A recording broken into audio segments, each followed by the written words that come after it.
നമസ്കാരം. Mark feller ആ 7th ലെവലിൽ നിന്ന് നേരെ എത്തിയത് സോളിറ്ററി ക്ലൗഡ് സെക്ഷനിലാണ്. സോളിറ്ററി ക്ലൗഡ് സെക്ഷനിൽ എത്തിയ മാർക്ക് ആ സുമേരു റിങ്ങിനകത്തേക്ക് പ്രവേശിക്കാൻ ശ്രമിക്കുമ്പോൾ പരിചയമുള്ള ഒരു ശബ്ദം കേട്ടു. മാർക്ക് ശബ്ദം കേട്ടതും മാർക്കിന് ആളെ മനസ്സിലായി. മീശ മാർക്കിനെ കാത്തു നിൽക്കുകയാണ്.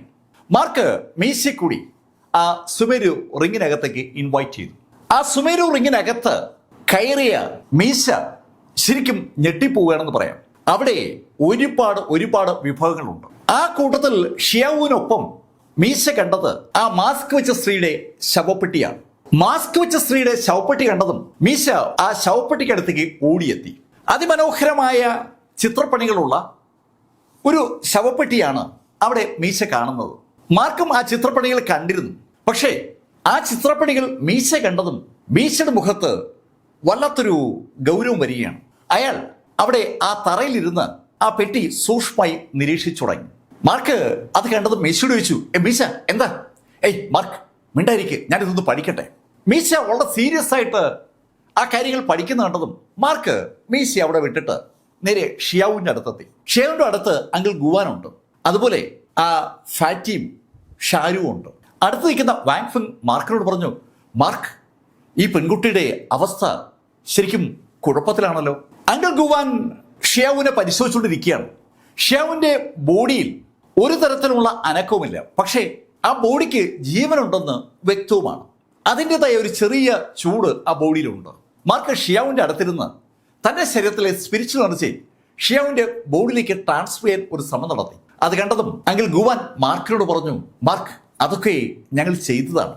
ഷാരുവും ഫാറ്റിയും അൺബിലീവബിൾ ആയിട്ടുള്ള മെഡിക്കൽ പവറുള്ള രണ്ടാളുകളാണ്. ഷാരുവിന്റെ ഒറിജിനൽ ബോഡി ഒരു ഡാഫോഡിൽ ചെടിയാണ്. അതിന്റെ ഇലയിൽ നിന്നുള്ള ചാറാണ് യഥാർത്ഥത്തിൽ മാർക്കിന് ആ ഡിവൈൻ സെൻസ് ഒക്കെ തിരിച്ചു പിടിക്കാൻ സഹായിച്ചത്. അതുപോലെ തന്നെ ആ ഫാറ്റി അതൊരു ജിൻസിംഗ് ആണ്. ആ ജിൻസിംഗിൽ ഒരുപാട് മെഡിക്കൽ പ്രോപ്പർട്ടീസ് ഉണ്ട്. അതുകൊണ്ട് തന്നെ അവർ രണ്ടുപേരും കാര്യമായി ശ്രമിക്കുമ്പോൾ ഏതൊരാളും ജീവിതത്തിലേക്ക് മടങ്ങി വരേണ്ടതാണ്. പക്ഷേ ഷിയാവു അങ്ങനെ മടങ്ങി വരുന്നില്ല. അവൾ നിശബ്ദയായി ആ സുമേരു റിങ്ങിനകത്ത് അങ്ങനെ കിടക്കുകയാണ്. മാർക്കിന്റെ മുഖത്തെ വിഷമം കണ്ടതും അങ്കിൾ ഗുവാൻ മാർക്കിനോട് പറഞ്ഞു, മാർക്ക് നീ ഭയപ്പെടേണ്ട കാര്യമൊന്നുമില്ല. ഇവളെ ചികിത്സിക്കാൻ പറ്റും. അതിന് പറ്റിയ മരുന്ന് നമ്മളെ കണ്ടെത്തുന്നതേ ഉള്ളൂ. അങ്കിൾ ഏത് മരുന്നാണ് അതിന് വേണ്ടതെന്ന് അറിയാവോ? അത് കേട്ടതും അങ്കിൾ ഗുവാൻ പറഞ്ഞു, മാർക്ക് അങ്ങനെ ചോദിച്ചാൽ എനിക്കറിയില്ല. പക്ഷെ ഒരു കാര്യം ഞാൻ ഉറപ്പിച്ച് പറയാം, ഇവളെ ചികിത്സിക്കാൻ പറ്റും. മാർക്ക് ഫെല്ലറും അങ്കിൾ ഗുവാനും ആ കാര്യത്തെക്കുറിച്ച് അല്പനേരം സംസാരിച്ചതിന് ശേഷം മാർക്ക് താൻ നേടിയ ആ സ്ട്രെങ്ത് ഒന്ന് ഉറപ്പിക്കാനുള്ള ഒരു ശ്രമത്തിലേക്ക് കടന്നു. ശരിക്കും ആ ഗോസ്റ്റ് മാൻഷന്റെ അടിയിൽ ആ മാസ്ക് വെച്ച സ്ത്രീയുടെ കൊട്ടാരത്തിന് അകത്ത് നിന്ന് മാർക്ക് ഒരുപാട് ഊർജം വലിച്ചെടുത്തിട്ടുണ്ട്. ഡാർക്ക് എനർജിയും കയോട്ടിക് എനർജിയും സ്പിരിച്വൽ എനർജിയും അനവധി മാന്ത്രിക സ്പെല്ലുകളും ആ മാസ്ക് വെച്ച സ്ത്രീയുടെ വ്യത്യസ്ത പാത്ത് ഓഫ് കൾട്ടിവേഷനൊക്കെ മാർക്ക് വലിച്ചെടുത്തുകയാണ്. ഇനി അതിനെ ഒന്ന് ക്രമപ്പെടുത്തണം. മാർക്ക് പതുക്കെ സെക്ലൂഷനിലേക്ക് കടന്നു. ഏകദേശം ഒരു 2 ആഴ്ച മാർക്ക് ഫെല്ലർ ആ ഇരിപ്പ് അങ്ങനെ ഇരുന്നു എന്ന് പറയാം. മാർക്ക് തന്റെ ശരീരത്തിലേക്ക് കയറിയ ആ മുഴുവൻ ഊർജത്തെയും ചാനലൈസ് ചെയ്ത് നോക്കിയാണ്. മാർക്ക് ഇപ്പോൾ 4th സ്റ്റേജിലാണ്. മാർക്ക് ഫെല്ലറുടെ ബോഡിയിൽ ഒത്തിരിയേറെ ഊർജമുണ്ട്. പക്ഷേ മാർക്കിന് ആ 4th ലെവലിൽ നിന്ന് അവിടെ ബ്രേക്ക് ചെയ്യാൻ പറ്റത്തില്ല. 4th ലെവൽ മാർക്കിനെ ഇടിച്ചു നിൽക്കുകയാണ്. മാർക്കിന്റെ മനസ്സിൽ ആ ചിന്ത കടന്നു വന്നപ്പോൾ മാർക്ക് ഒരു ശബ്ദം കേട്ടു. മാർക്ക് ആ ശബ്ദം കേട്ടതും മാർക്ക് ശ്രദ്ധിച്ചു. ആ മൂൺ പവലിയനിലെ ജീനയുടെ ശബ്ദമാണ് മാർക്ക് കേൾക്കുന്നത്. മാർക്ക് ഞാൻ പറയുന്നത് കേൾക്കുന്നുണ്ടോ? അങ്ങനെ ചോദിച്ചതും മാർക്ക് ഫെല്ലർ ആ സുമേരു റിങ്ങിൽ നിന്ന് പുറത്തിറങ്ങി. മാർക്ക് താമസിക്കുന്നത് ആ മൂൺ പവലിയനിലെ ഒരു മുറിയിലാണ്. മാർക്ക് ആ സുമേരു റിംഗ് ഒന്ന് പുറത്തിറങ്ങിയപ്പോൾ പുറത്ത് വാതിലിൽ മുട്ടിക്കൊണ്ട് ജീന വിളിക്കുന്ന ശബ്ദമാണ് മാർക്ക് കേട്ടത്. മാർക്ക് വാതിൽ തുറന്നു. എന്താ ജീന? മാർക്ക് നിന്നെ കാണാൻ ഒരു പെൺകുട്ടി വന്നിരിക്കുന്നു. എന്നെ കാണാനോ? അതെ മാർക്ക്. അങ്ങനെ ജീന പറഞ്ഞപ്പോ ജീനയുടെ പുറകെ നിൽക്കായിരുന്ന പെൺകുട്ടി മാർക്കിന് അടുത്തേക്ക് വന്നു. അവളെ കാണുമ്പോൾ തന്നെ ഒരു കാര്യം ആർക്ക് മനസ്സിലാവും, അവള് എവിടെന്നോ ഓടി വന്നിരിക്കുകയാണ്. ആരാ നീ? ബ്രദർ എന്നെ സഹായിക്കണം. എന്തിന്? നിന്നെ സഹായിക്കണമെന്നോ? ആരാ നീ? ബ്രദർ ഞാൻ ക്യുനിൻ കുടുംബത്തിൽ നിന്നാണ് വരുന്നത്. ക്യുനിൻ കുടുംബം? അത് കേട്ടതും മാർക്കിനെ രക്ഷിച്ച ആ കുടുംബം മാർക്കിന്റെ മനസ്സിലേക്ക് വരികയാണ്. ക്യുനിനും ഫെനിൻ ക്യുനിനും അവരുടെ അങ്കിളും ഒക്കെ മാർക്കിന്റെ മനസ്സിലുണ്ട്. എന്താ പറ്റിയ?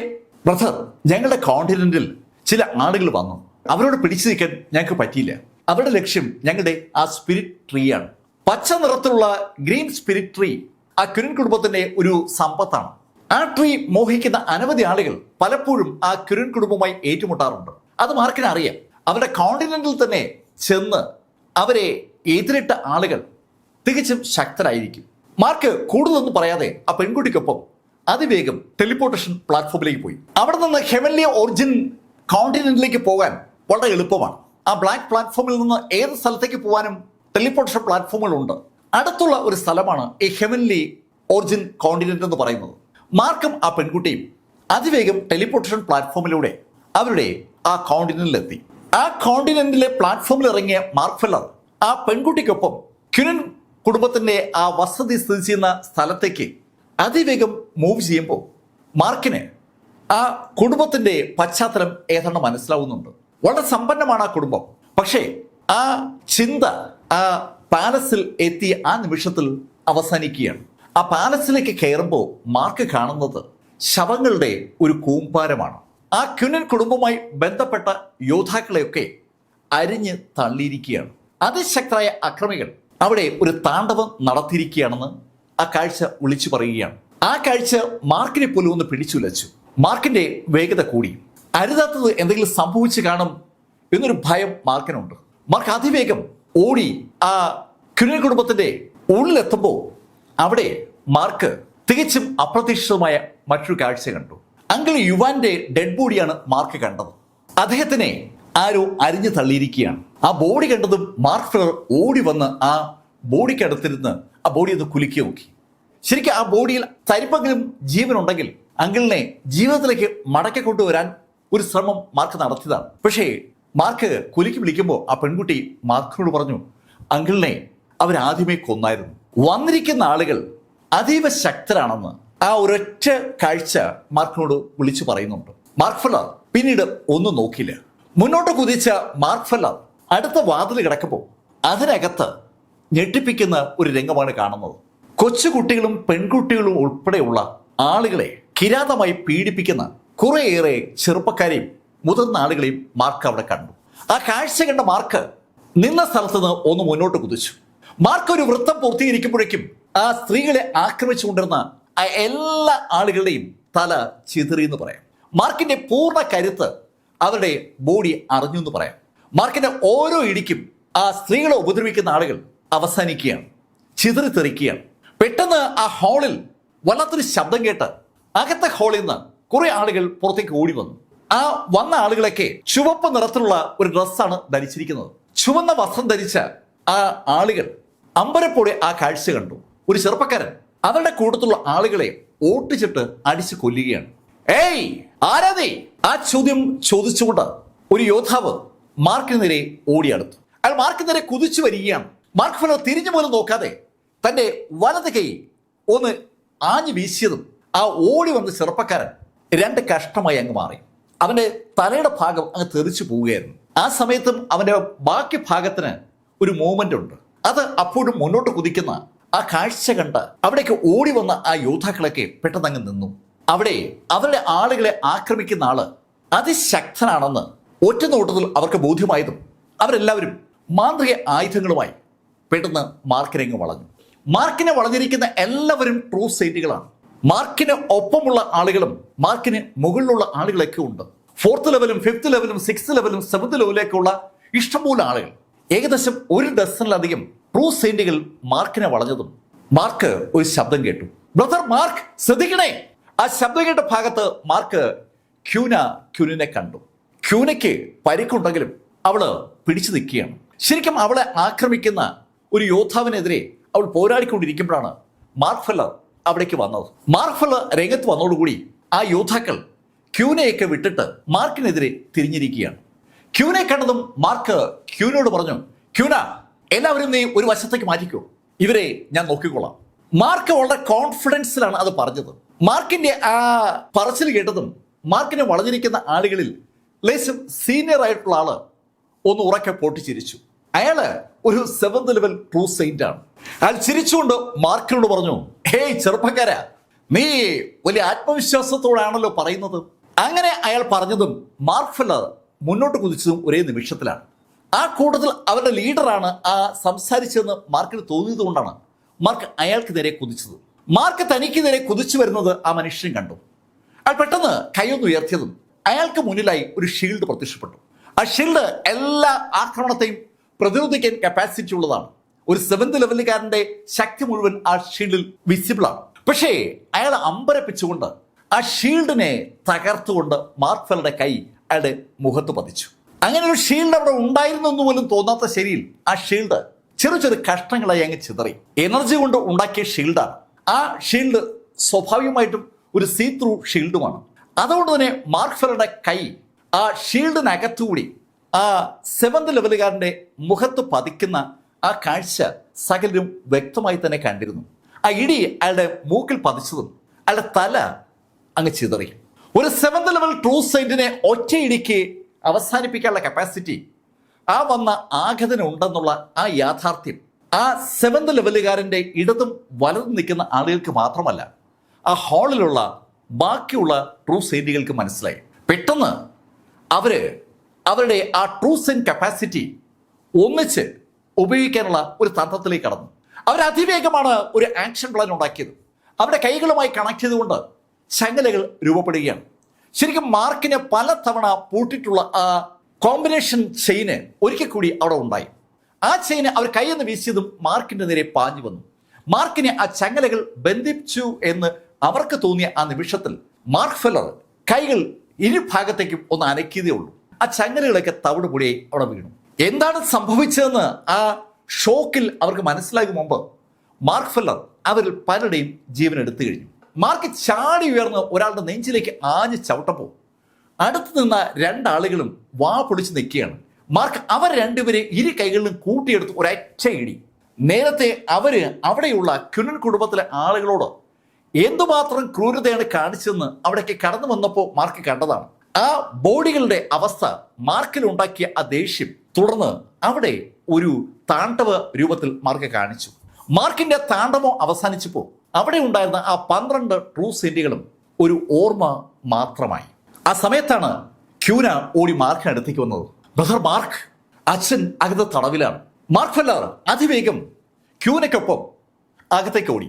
ഈ സമയത്ത് പുറത്തുള്ള സ്ത്രീകളും കൊച്ചുകുട്ടികളും ഒക്കെ സുരക്ഷിതമായ സ്ഥലങ്ങളിലേക്ക് നീങ്ങാനുള്ള ഒരു ശ്രമത്തിലാണ്.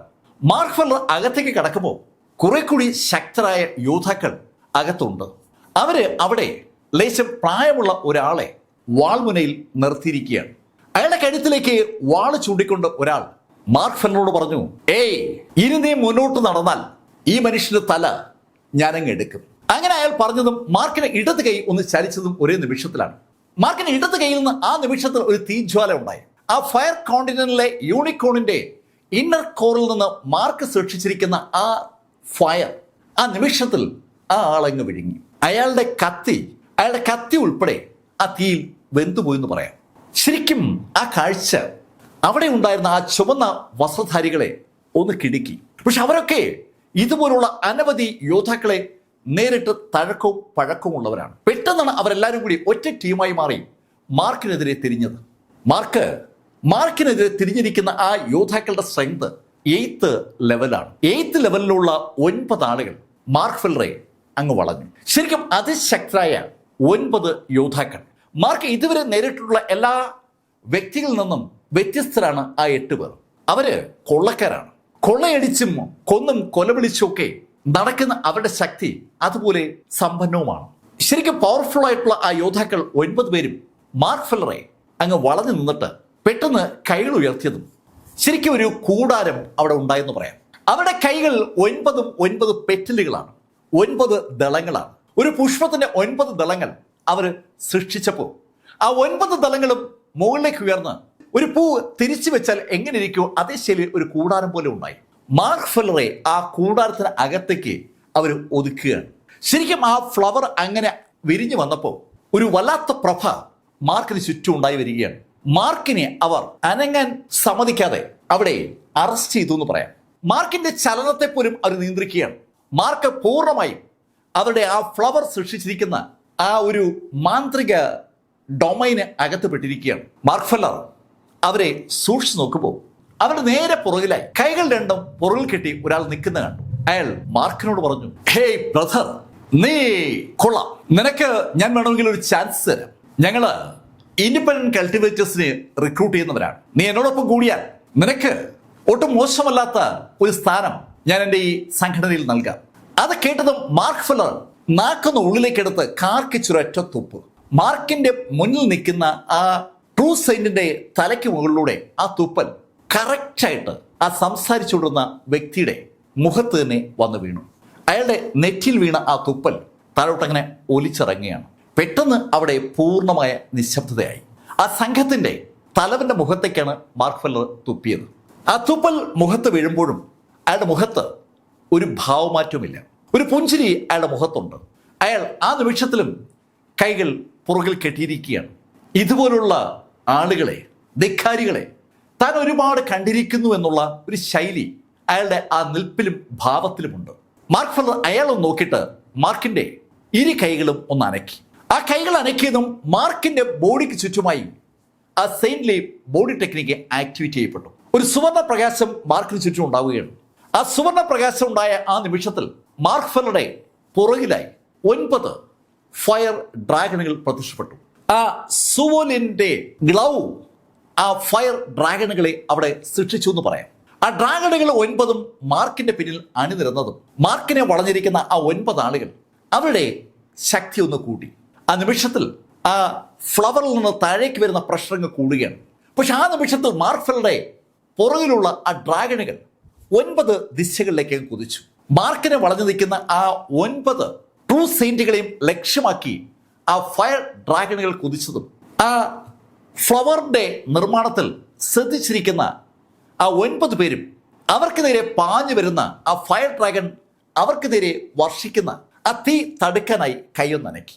അവരുടെ പൂർണ്ണ ശക്തിയിലാണ് മുകളിലുള്ള ആ കൂടാരം നിൽക്കുന്നത്. ആ കൂടാര നിർമ്മിതിയിൽ നിന്ന് കൈയെടുത്തുകൊണ്ട് ആ 9 പേരും അവർക്ക് നേരെയുള്ള ആ ഡ്രാഗന്റെ ആക്രമണത്തെ തടുക്കാനായി അവരുടെ കൈ ഒന്ന് അനക്കിയ ആ നിമിഷത്തിൽ ആ കൈക്ക് തൊട്ടു മുന്നിലായി ഓരോ ഷീൽഡുകൾ പ്രത്യക്ഷപ്പെട്ടു. അതിശക്തമായ 9 ഷീൽഡുകൾ. ആ ഷീൽഡുകളും നമ്മുടെ ഡ്രാഗണും തമ്മിലുള്ള ഒരു ഏറ്റുമുട്ടലാണ് തുടർന്നുണ്ടായത്. ഡ്രാഗന്റെ അതിശക്തമായ ആ തീ തുപ്പലിൽ ആ ഷീൽഡുകൾ തകർന്നു. പക്ഷേ ആ 9 പേരും ട്രൂ സെയിന്റുകളുടെ 8th ലെവലിൽ നിൽക്കുന്നവരാണ്. അവരുടെ കപ്പാസിറ്റി മാർക്കിന്റെ ചിന്തകൾക്കും അപ്പുറത്താണ്. പെട്ടെന്നാണ് അവർ ഓരോരുത്തരും അവരുടെ വിശ്വരൂപം കാണിക്കുന്നത്.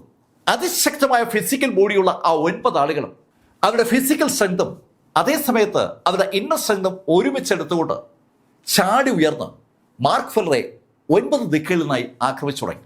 മാർക്ക് ആ ആക്രമണത്തെ തടുക്കുന്നത് ആ 9 ഡ്രാഗണുകൾ ഉപയോഗിച്ചാണ്. കണ്ണഞ്ചിക്കുന്ന വേഗതയിൽ അവിടെ അതിഭീകരമായ ഒരു ഫൈറ്റ് നടക്കുകയാണ്. ആ ഡ്രാഗണുകളും ആ ശക്തരും തമ്മിലുള്ള ഏറ്റുമുട്ടൽ നടക്കുമ്പോൾ തീജ്വാലകൾ ഇഷ്ടംപോലെ വർഷിക്കപ്പെടുമ്പോൾ ആ കെട്ടിടമൊക്കെ അതിന്റെ ഫലമായി കത്തി അമരുകയാണ്. അതിന്റെ ഫലമായി ആളുകളൊക്കെ എല്ലാ ഭാഗത്തേക്കും അങ്ങനെ ഒഴിഞ്ഞു മാറുകയോ പേടിച്ച് ഒളിക്കുകയൊക്കെ ചെയ്യുകയാണ്. സംഘർഷം അതിന്റെ അതിശക്തമായ ഭാവത്തിലേക്ക് കടന്നതും മാർക്ക് ഫെല്ലർ തന്റെ മുകളിൽ അനുഭവപ്പെടുന്ന പ്രഷർ കൂടുന്നു മനസ്സിലാക്കി പെട്ടെന്ന് ആ ബാറ്റിൽ വേർഡ് ഫോർമുല ആക്ടിവേറ്റ് ചെയ്തു. മാർക്ക് 5th ലെവൽ ബാറ്റിൽ വേർഡ് ഫോർമുല ആക്ടിവേറ്റ് ചെയ്തതും മാർക്കിന്റെ അതുവരെയുള്ള കപ്പാസിറ്റി 1 മടങ്ങ് അങ്ങ് വർദ്ധിച്ചു. പെട്ടെന്ന് മാർക്ക് ഫെല്ലറുടെ ശക്തി അങ്ങ് വർദ്ധിച്ചതും മാർക്കുമായി ഏറ്റുമുട്ടിക്കൊണ്ടിരിക്കുന്ന ആ ട്രൂ സെയിന്റുകൾക്ക് എന്തെങ്കിലും ചെയ്യാൻ കഴിയുമ്പോൾ അതിൽ ഒരു ട്രൂ സെയിന്റ് മാർക്കിന്റെ ആക്രമണത്തിൽ കൊല്ലപ്പെട്ടു. 8th ലെവലുകാരനെ ഇതാ ഒരു 4th ലെവലുകാരൻ വധിച്ചിരിക്കുന്നു. ആ 9 പേർക്കും ഒരു കോമ്പിനേഷൻ ഉണ്ട്. ആ കോമ്പിനേഷൻ ഏതാണ്ട് ഒരു ഫോർമേഷൻ പോലെയാണ്. ആ ഫോർമേഷനിൽ ഒരാളാണ് യഥാർത്ഥത്തിൽ കൊല്ലപ്പെട്ടിരിക്കുന്നത്. അടുത്തൊരു ഫോർമേഷൻ സൃഷ്ടിക്കാൻ അവർക്ക് ഏതാണ്ട് സെക്കൻഡിൽ വേണം. പക്ഷെ അതിനുള്ള സമയം കൊടുക്കാതെ മാർക്ക് ഫെല്ലർ 8ാമത്തെ ആളെ കൊന്നു. ആ നിമിഷത്തിലും ആ സംഘടന നടക്കുന്നതിന് അല്പം മാറി അവരുടെ നേതാവ് ഇരു കൈകളും പുറകിൽ കെട്ടി ഈ കാഴ്ചകളൊക്കെ കണ്ട് അങ്ങനെ അക്ഷോഭനായി നിൽക്കുകയാണ്. അയാളുടെ മുഖത്ത് ഒരു തരത്തിലുള്ള ഞെട്ടലുമില്ല. വല്ലാത്ത ശാന്തതയോടുകൂടി അയാളങ്ങനെ നിൽക്കുകയാണ്. അയാളുടെ മുഖത്ത് നേരത്തെ വീണ തുപ്പലൊക്കെ അയാൾ തുടച്ച് വൃത്തിയാക്കി മാർക്കിനെ തന്നെ അങ്ങനെ നോക്കി നിൽക്കുമ്പോൾ മാർക്ക് ഫെല്ലറും ആ 9 പേരും തമ്മിലുള്ള ആ യുദ്ധം അവസാന രംഗത്തോട് അടുത്തു. മാർക്ക് ആ 9 പേരെയും വധിച്ചു. അത് കണ്ടതും ആ ലീഡർ മാർക്കിനോട് പറഞ്ഞു, ഏയ് നീ ആരാ എന്നെനിക്ക് അറിയത്തില്ല, പക്ഷെ നീ ശക്തനാണ്. നീ ശക്തനാണെന്നുള്ള കാര്യം നിനക്ക് അറിയുകയും ചെയ്യും. പക്ഷേ സുഹൃത്തെ, നിന്നെക്കാൾ ശക്തരും ഇവിടെ ഉണ്ടെന്നുള്ള കാര്യം നീ മറന്നുപോയോ എന്നെനിക്കൊരു സംശയം. അങ്ങനെ പറഞ്ഞുകൊണ്ട് അയാൾ കൂളായിട്ട് മാർക്കിന് നേരെ നടക്കുകയാണ്. അങ്ങനെ അയാൾ നടക്കുമ്പോൾ അത് കാണുന്ന ഏതൊരാൾക്കും അറിയാം അയാൾ അൺബിലീവബിൾ ആയിട്ടുള്ള ആത്മവിശ്വാസത്തിലാണ് നടക്കുന്നതെന്ന്, അയാൾക്ക് അവിശ്വസനീയമായ ആത്മവിശ്വാസം ഉണ്ടെന്ന്. ആ നടത്തം കാണുന്ന ആർക്കും അങ്ങനെ ഒരു തോന്നലാണ് ഉണ്ടാവുക. ആ മനുഷ്യൻ നടന്ന് മാർക്കിന് ഏകദേശം ഒരു 10 അടി മുന്നിലെത്തി. ഏയ് ബ്രദർ, ഞാൻ പറഞ്ഞ ഓഫർ ഇപ്പോഴും നിലനിൽക്കുകയാണ്. നീ എനിക്കൊപ്പം ചേരുകയാണെങ്കിൽ നിന്നെ ഞാൻ കൊല്ലാതിരിക്കാം. മാർക്ക് അയാളൊന്ന് സൂക്ഷിച്ചു നോക്കിയിട്ട് അയാളോട് പറഞ്ഞു, ഞാൻ നിന്നെപ്പോലുള്ള അലബലാദികളുമായിട്ട് സന്ധി ഉണ്ടാക്കാൻ ആഗ്രഹിക്കുന്ന ആളല്ല. അങ്ങനെ പറഞ്ഞു എന്ന് മാത്രമല്ല, മാർക്ക് ഫെല്ലർ മുന്നോട്ട് കുതിക്കുകയും ചെയ്തു. മാർക്ക് ഫെല്ലർ മുന്നോട്ട് കുതിച്ചു വരുമ്പോഴും ആ മനുഷ്യൻ 2 കൈകളും പുറകിൽ കെട്ടി അങ്ങനെ തന്നെ നിൽക്കുകയാണ്. മാർക്കും അയാളും തമ്മിലുള്ള അകലം അതിവേഗതയിൽ കുറഞ്ഞ് മാർക്ക് ഫെല്ലർ അയാളെ ഒന്ന് പഞ്ച് ചെയ്തപ്പോൾ മാർക്കാണ് ഞെട്ടിയത്. അവിടെ ആ ഇടി വീണ ഭാഗത്ത് അയാളില്ല. അയാളുടെ ആഫ്റ്റർ ഇമേജ് മാത്രമാണ് അവിടെ ഉള്ളത്. അയാൾ അതിവേഗതയിൽ ആ ഭാഗത്ത് നിന്ന് മാറി. മാർക്ക് ശരിക്കും വേഗതയിലാണ് അവിടെ എത്തിയത്. പക്ഷേ മാർക്കിനെ അമ്പരപ്പിച്ചുകൊണ്ട് അയാൾ അങ്ങ് മാറിയപ്പോൾ മാർക്കിന്റെ മുഖത്ത് ഒരു പുഞ്ചിരി വിരിഞ്ഞു. ഒരു എതിരാളി ഇതാ തനിക്ക് ഉണ്ടായിരിക്കുന്നു. മാർക്ക് നോക്കുമ്പോൾ അയാൾ അല്പം ദൂരെ ഉണ്ട്. അയാളുടെ മുഖത്ത് ഒരു കുസൃതി കലർന്ന പുഞ്ചിരിയുണ്ട്. അയാൾ മാർക്കിനോട് പറഞ്ഞു, ബ്രദർ, നമുക്ക് കള്ളനും പോലീസും കളി വേണമെങ്കിൽ കുറച്ചേറെ തുടരാം. അങ്ങനെ അയാൾ പറഞ്ഞതും മാർക്ക് ഫെല്ലർ മാർക്കിന്റെ ആ ബൂട്ടും ആക്ടിവേറ്റ് ചെയ്തു, ലൈൻ വേർഡ് ഫോർമുലയും ആക്ടിവേറ്റ് ചെയ്തു. ആ നിമിഷത്തിൽ മാർക്ക് മുന്നോട്ട് കുതിക്കുകയും ചെയ്തു. മാർക്കിന്റെ മുന്നിൽ നിന്ന് ഓടി രക്ഷപ്പെടാൻ അയാൾക്കൊരു അസാധ്യ ബിരുദമുണ്ട്. പക്ഷെ ഇപ്രാവശ്യം അയാൾക്ക് ഓടി രക്ഷപ്പെടാൻ കഴിയുന്നതിന് മുന്നേ മാർക്ക് അയാളുടെ തൊട്ടു മുന്നിലെത്തി. മാർക്കിന്റെ ആ വേഗത ഇപ്പോ ഞെട്ടിച്ചത് അയാളെയാണ്. മാർക്ക് അയാളുടെ മുന്നിലെത്തിയതും അയാളുടെ പുറത്ത് പതിക്കുകയും ചെയ്തു. പക്ഷെ അയാൾക്ക് ഒരു ഡിഫൻസ് ഉണ്ട്, ഒരു ഓട്ടോമാറ്റഡ് ഡിഫൻസ് മെക്കാനിസം എന്നൊക്കെ പറയാം. അത് മാർക്കിന്റെ കൈയെ തടുത്തു. മാർക്കിന്റെ കയ്യിൽ അയാളുടെ കയ്യിൽ ഇടിക്കുമ്പോൾ മാർക്കിനും ഒരു കാര്യം മനസ്സിലായി. അയാൾ ഒരു 8th ലെവൽ ട്രൂ സെയിന്റ് ആണ്. അതിശക്തനാണ് അയാൾ. അയാളുടെ കൈകൾ മാർക്കിന്റെ കൈയുമായി അങ്ങനെ ഒന്ന് കട്ടക്കട്ടയ്ക്ക് നിന്നപ്പോൾ 2 പേർക്കും ഒരു കാര്യം മനസ്സിലായി. 2 പേരുടെയും ഫിസിക്കൽ ബോഡി അസാമാന്യമാം വിധം ശക്തമാണ്. പക്ഷെ മാർക്കിന് അതൊന്നും ആലോചിക്കാനുള്ള സമയമില്ല. മാർക്ക് ആ നിമിഷത്തിൽ ബാറ്റിൽ വേൾഡ് ഫോർമുലയുടെ 5ൽ നിന്ന് 7ലേക്ക് ഒരു ഒറ്റ ജമ്പ്. മാർക്ക് അതിനു മുമ്പ് ഒരേ ഒരു തവണ മാത്രമാണ് 7th ലെവലും 8th ലെവലും ആക്ടിവേറ്റ് ചെയ്തിട്ടുള്ളത്. ആ 7th ലെവലിലേക്ക് മാർക്ക് കുതിച്ചതും മാർക്കിന്റെ ആ പവർ ഏകദേശം 2 മടങ്ങായി. പെട്ടെന്ന് 2 മടങ്ങായി മാർക്കിന്റെ ആ പവർ വർദ്ധിച്ചതും മാർക്കിന്റെ അടുത്ത പഞ്ച് ആ മനുഷ്യന്റെ കൈക്ക് തടുക്കാൻ പറ്റാത്ത ഒന്നായി മാറി. ഇടിയേറ്റ് അയാൾ ഒത്തിരി ദൂരേക്ക് തെറിച്ച അയാൾ അടുത്ത നിമിഷം അവിടെ നിന്ന് അപ്രത്യക്ഷമാവുകയും ചെയ്തു. അയാള് മാർക്കുമായി എതിരിടാൻ താല്പര്യമില്ലാതെ അവിടുന്ന് മുങ്ങിയതാണ്. പെട്ടെന്ന് മാർക്കിന്റെ ഡിവൈനായി ആക്ടിവേറ്റ് ചെയ്തപ്പോൾ അയാള് അതിവേഗതയിൽ മറയുന്നത് മാർക്ക് കണ്ടു. അയാളെ വേണമെങ്കിൽ മാർക്കിനെ ഫോളോ ചെയ്യാം. പക്ഷെ അയാൾ അവിടെ അങ്ങ് വിട്ടു. മാർക്കിന്റെ ലക്ഷ്യം അതൊന്നും അല്ലല്ലോ. മാർക്ക് തിരിച്ച് ക്യൂനയുടെ അടുത്തെത്തുമ്പോൾ ക്യൂന ആ വീട്ടിലെ സ്ത്രീകളെയും പരിക്കേറ്റ ആളുകളെയൊക്കെ ഒന്ന് ശുശ്രൂഷിച്ചുകൊണ്ടിരിക്കുകയാണ്. ഒരുപാട് ആളുകൾക്ക് ആ പരിക്കേറ്റിരിക്കുന്നത്. അനവധി ആളുകൾ കൊല്ലപ്പെടുകയും ചെയ്തു. ശക്തരായ ഒരു ടീം തന്നെ അവിടെ ഉണ്ടായിരുന്നു. ആ ടീമിന്റെ നല്ലൊരു ഭാഗം അതിനിടയിൽ അവസാനിച്ചു കഴിഞ്ഞു. ക്യൂനയുടെ പിതാവ് മാർക്കിനടുത്തേക്ക് വന്നു. Mark, thank you. ഹേയ്, അതിനൊന്നും ആവശ്യമില്ല മാർക്ക്. അതല്ല, ഞങ്ങൾ ഇപ്രാവശ്യം മാർക്കിനോട് ഒരുപാട് കടപ്പെട്ടിരിക്കുകയാണ്. മാർക്ക്, അവർ വന്നത് ഇവിടെയുള്ള ഗ്രീൻ സ്പിരിറ്റ് ട്രീക്ക് വേണ്ടിയാണ്. ആ ട്രീ ഇനി ഇവിടെ ഇരുന്നാൽ അപകടമാണ്. മാർക്ക്, ആ 3 മരങ്ങളും ഞാൻ മാർക്കിന് നൽകുകയാണ്. മാർക്ക് ആ മരങ്ങളെയും എൻ്റെ മകളെയും സംരക്ഷിക്കണം. ക്യൂനയ്ക്ക് ഗുരുതരമായി പരിക്കേറ്റിട്ടുണ്ട്. ആ ക്യൂനയെ മാർക്ക് കൂടെ കൊണ്ടുപോകണമെന്നാണ് ക്യൂനയുടെ പിതാവ് മാർക്കിനോട് പറഞ്ഞത്. അത് കേട്ടതും മാർക്ക് പറഞ്ഞു, ഹേയ്, താങ്കൾ എന്തായി പറയുന്നത്? എന്നോടൊപ്പം ക്യൂന കൂടിയാൽ ക്യൂനയ്ക്ക് എപ്പോഴും അത് ബുദ്ധിമുട്ടാവുകയുള്ളൂ. മാർക്ക്, നീ ഒരു ഇൻഡിപെൻഡന്റ് കൾട്ടിവേറ്ററാണ്. അപകടം നിനക്കൊപ്പം ഉണ്ടെന്ന് എനിക്കും അറിയാം. പക്ഷേ എൻ്റെ മകൾ നിനക്കൊപ്പം സുരക്ഷിതയായിരിക്കുമെന്ന് എനിക്ക് പൂർണ്ണ വിശ്വാസമുണ്ട്. അതുകൊണ്ടാണ് ഞാൻ മകളെ നിനക്കൊപ്പം അയക്കുന്നത്. ഇവിടെ ഇനി ഞാൻ എൻ്റെ മകളെ കൂടെ നിർത്തിയാൽ എനിക്ക് പോലും അവളെ സംരക്ഷിക്കാൻ പറ്റില്ല. അതുകൊണ്ടാണ് ഞാൻ ഈ ട്രീകൾ കൂടി നിന്നെ ഏൽപ്പിക്കുന്നത്. അങ്ങനെ ആ മനുഷ്യൻ പറഞ്ഞതും അവിടെയുള്ള 2 മുതിർന്ന ആളുകൾ അയാളോട് പറഞ്ഞു, ബ്രദർ, നിങ്ങൾ എന്താ ഈ പറയുന്നത്? നമ്മുടെ ഈ ക്യൂൻ കുടുംബത്തിന്റെ സമ്പത്താണ് ആ അപൂർവ മരങ്ങൾ. അതൊക്കെ നമ്മൾ ഒരു അപരിചിതനെ ഏൽപ്പിച്ചാൽ അതെങ്ങനെ ശരിയാവും? ക്യൂനിന്റെ പിതാവിന്റെ അനുജനാണ് ആ ചോദ്യം ചോദിച്ചത്. അത് കേട്ടതും അയാൾ അവരോട് ചോദിച്ചു, ഇവിടെ സകലരും കൊല്ലപ്പെടാതിരുന്നതിന് ഒറ്റ ആളാണ് ഉത്തരവാദി. അത് മാർക്ക് ഫെല്ലറാണ്. മാർക്ക് ഇവിടെ വന്നില്ലായിരുന്നെങ്കിൽ ഈ ഡയലോഗ് എന്നോട് പറയാൻ നീ ഉണ്ടാകുമായിരുന്നില്ല. ക്യൂനയുടെ പിതാവ് പറയുന്ന ആ വാചകം 100% സത്യസന്ധമാണെന്ന് അവിടെ കൂടി നിൽക്കുന്ന എല്ലാവർക്കും അറിയാം. അവരൊക്കെ മരണത്തെ മുഖാമുഖം കണ്ടതേയുള്ളൂ. മാർക്ക് വരാൻ അല്പം കൂടി സമയം കഴിഞ്ഞിരുന്നെങ്കിൽ പോലും അവരെല്ലാം കൊല്ലപ്പെടുമായിരുന്നു. പിഞ്ച് കുഞ്ഞുങ്ങളെ വരെ ആ ചുവന്ന വസ്ത്രം ധരിച്ച ടീം തറയിൽ അടിച്ചു കൊന്ന കാഴ്ച അവർ പലരും കണ്ടതാണ്. ശരിക്കും അവന്മാർക്ക് ഒരുതരം വട്ടായിരുന്നു. ആളുകളെ കൊല്ലാൻ ഒരു മടിയുമില്ലാത്ത ഒരു വല്ലാത്ത ടീം. ഒരു പ്രത്യേക തരത്തിലുള്ള കൾട്ടിവേഷൻ ആളുകൾ കൂടിയാണ് അവർ. ആ ക്യൂനൻ കുടുംബത്തിലെ ആളുകളെ കൊന്നിട്ട് അവരുടെ ഡിവൈൻ സെൻസൊക്കെ വെറുതെ വലിച്ചെടുത്ത് അങ്ങ് വിഴുങ്ങിയായിരുന്നു. സോൾ കൾട്ടിവേഷൻ അവർ ചെയ്യുന്നുണ്ട്. സോളൊക്കെ അവർ വിഴുങ്ങുന്ന ആ കാഴ്ച അവർ പലരും കണ്ടതാണ്. എന്ന് പറഞ്ഞാൽ ആത്മാവിനെ പോലും വെറുതെ വിട്ടില്ലെന്നാണ്. ആ ആളുകൾ അല്പനേരം കൂടി അവിടെ ലൈവായി ഉണ്ടായിരുന്നെങ്കിൽ അവിടെയുള്ള ഒരാളും അവശേഷിക്കുമായിരുന്നില്ല. അത് എല്ലാവർക്കും അറിയാം. പക്ഷേ അവരെ അമ്പരപ്പിച്ചുകൊണ്ട് ക്യൂനയുടെ പിതാവിൻ്റെ ജ്യേഷ്ഠൻ അയാളോട് പറഞ്ഞു, ഏയ് ഇവിടെ എല്ലാ തീരുമാനവും നീയാണങ്ങ് എടുക്കുന്നെങ്കിൽ പിന്നെ ഞങ്ങളുടെ ആവശ്യമില്ലല്ലോ. ക്യൂനയുടെ പിതാവിന് ജ്യേഷ്ഠന്റെ ആ ഡയലോഗ് തീരെ അങ്ങോട്ട് ഇഷ്ടപ്പെട്ടില്ല. ജ്യേഷ്ഠ, അങ്ങ് പറയാൻ പാടില്ലാത്ത ഡയലോഗാ അങ്ങ് ഈ പറയുന്നത്. ഞാനും അച്ഛനും ചേർന്ന് ഒരുപാട് യുദ്ധം ചെയ്തിട്ടാണ് ഈ മരങ്ങൾ ഇവിടെ എത്തിച്ചത്.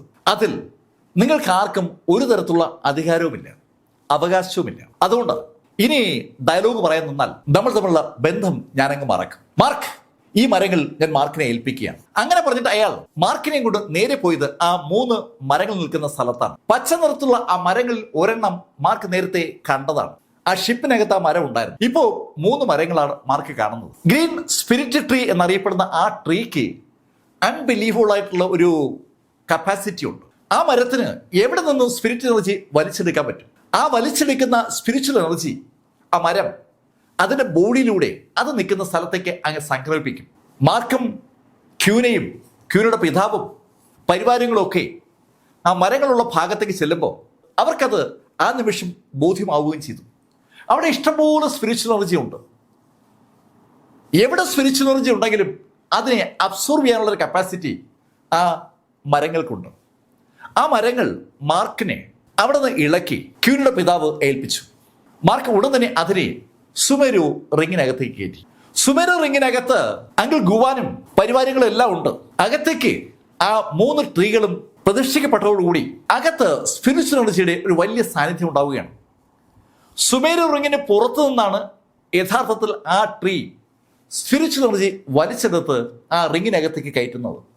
സ്വാഭാവികമായിട്ട് അകത്തുള്ള ഫാറ്റിക്കും ഷാരൂനും മീസിക്കൊക്കെ അത് അങ്ങനെ അനുഭവപ്പെടുകയും ചെയ്യുന്നുണ്ട്. മാർക്ക് ഫെല്ലർ ക്യൂനയുടെ പിതാവിനോട് നന്ദി പറഞ്ഞതും ക്യൂനയുടെ പിതാവ് ക്യൂനോട് പറഞ്ഞു, ക്യൂന, മാർക്കിനെ നമ്മുടെ മാസ്റ്റർ ഒന്ന് കാണിച്ചു കൊടുക്കുക. അത് കേട്ടതും ക്യൂന മാർക്കുമായി അവിടെ നിന്ന് പുറത്തേക്ക് ഇറങ്ങി. അവർ രണ്ടുപേരും ആ സ്ഥലത്തുനിന്ന് ഒത്തിരി ദൂരെയുള്ള ഒരു ഗ്രാമത്തിലാണ് എത്തിയത്. ആ ഗ്രാമത്തിൽ മാർക്കിനെ ക്യൂന കൊണ്ട് കാണിച്ചത് ഒരു കൊല്ലനെയാണ്, ഒരു ആർട്ടിഫാക്റ്റ് മേക്കിംഗ് വിദഗ്ധനെയാണെന്ന് പറയാം. സു ലിനെ പോലെയുള്ള ഒരു മാസ്റ്റർ. അയാൾ ക്യൂനെ കണ്ടതും പുഞ്ചിരിയോടെ ക്യൂനയുടെ അടുത്തേക്ക് വന്നു. ഏയ് ക്യൂന, കണ്ടിട്ട് ഒരുപാട് നാളായല്ലോ, എന്താ മോളെ ഇങ്ങോട്ട് വന്നത്? അങ്കിൾ, ഇത് മാർക്ക് ഫെല്ലർ. അങ്കിളിനെ ഒന്ന് പരിചയപ്പെടുത്തി കൊടുക്കാനായി അച്ഛൻ പറഞ്ഞതുകൊണ്ട് ഞാൻ ഇങ്ങോട്ട് വന്നത്. മാർക്ക് ഫെല്ലർ ഞാൻ കേട്ടിട്ടുണ്ടല്ലോ. മാർക്ക്, നിനക്കല്ലേ സൂലിൻ ആ ഗ്ലൗ ഉണ്ടാക്കി തന്നത്? അതെ അതെ, എനിക്കാണ് ഗ്ലൗ ഉണ്ടാക്കി തന്നത്. മാർക്ക്, നീ ഭാഗ്യവാനാണ്. സൂൽ അദ്ദേഹത്തിന്റെ ആത്മാവ് തന്നെ നിന്റെ ആ ആർട്ടിഫാക്റ്റിലേക്ക് വേണ്ടി കൊടുത്തു എന്നുള്ള കഥ കേട്ടപ്പോൾ ഞാൻ പോലും വല്ലാതെ ത്രില്ലായിപ്പോയി. മാർക്ക്, നീ വാ, ഞാൻ ചില കാര്യങ്ങളെ കാണിച്ചു തരാം. അയാൾ മാർക്കിനെയും ക്യൂനെയും വർക്ക്ഷോപ്പിനകത്തേക്ക് കൊണ്ടുപോയി. അകത്ത് ഇഷ്ടംപോലെ ആർട്ടിഫാക്റ്റുകളുണ്ട്.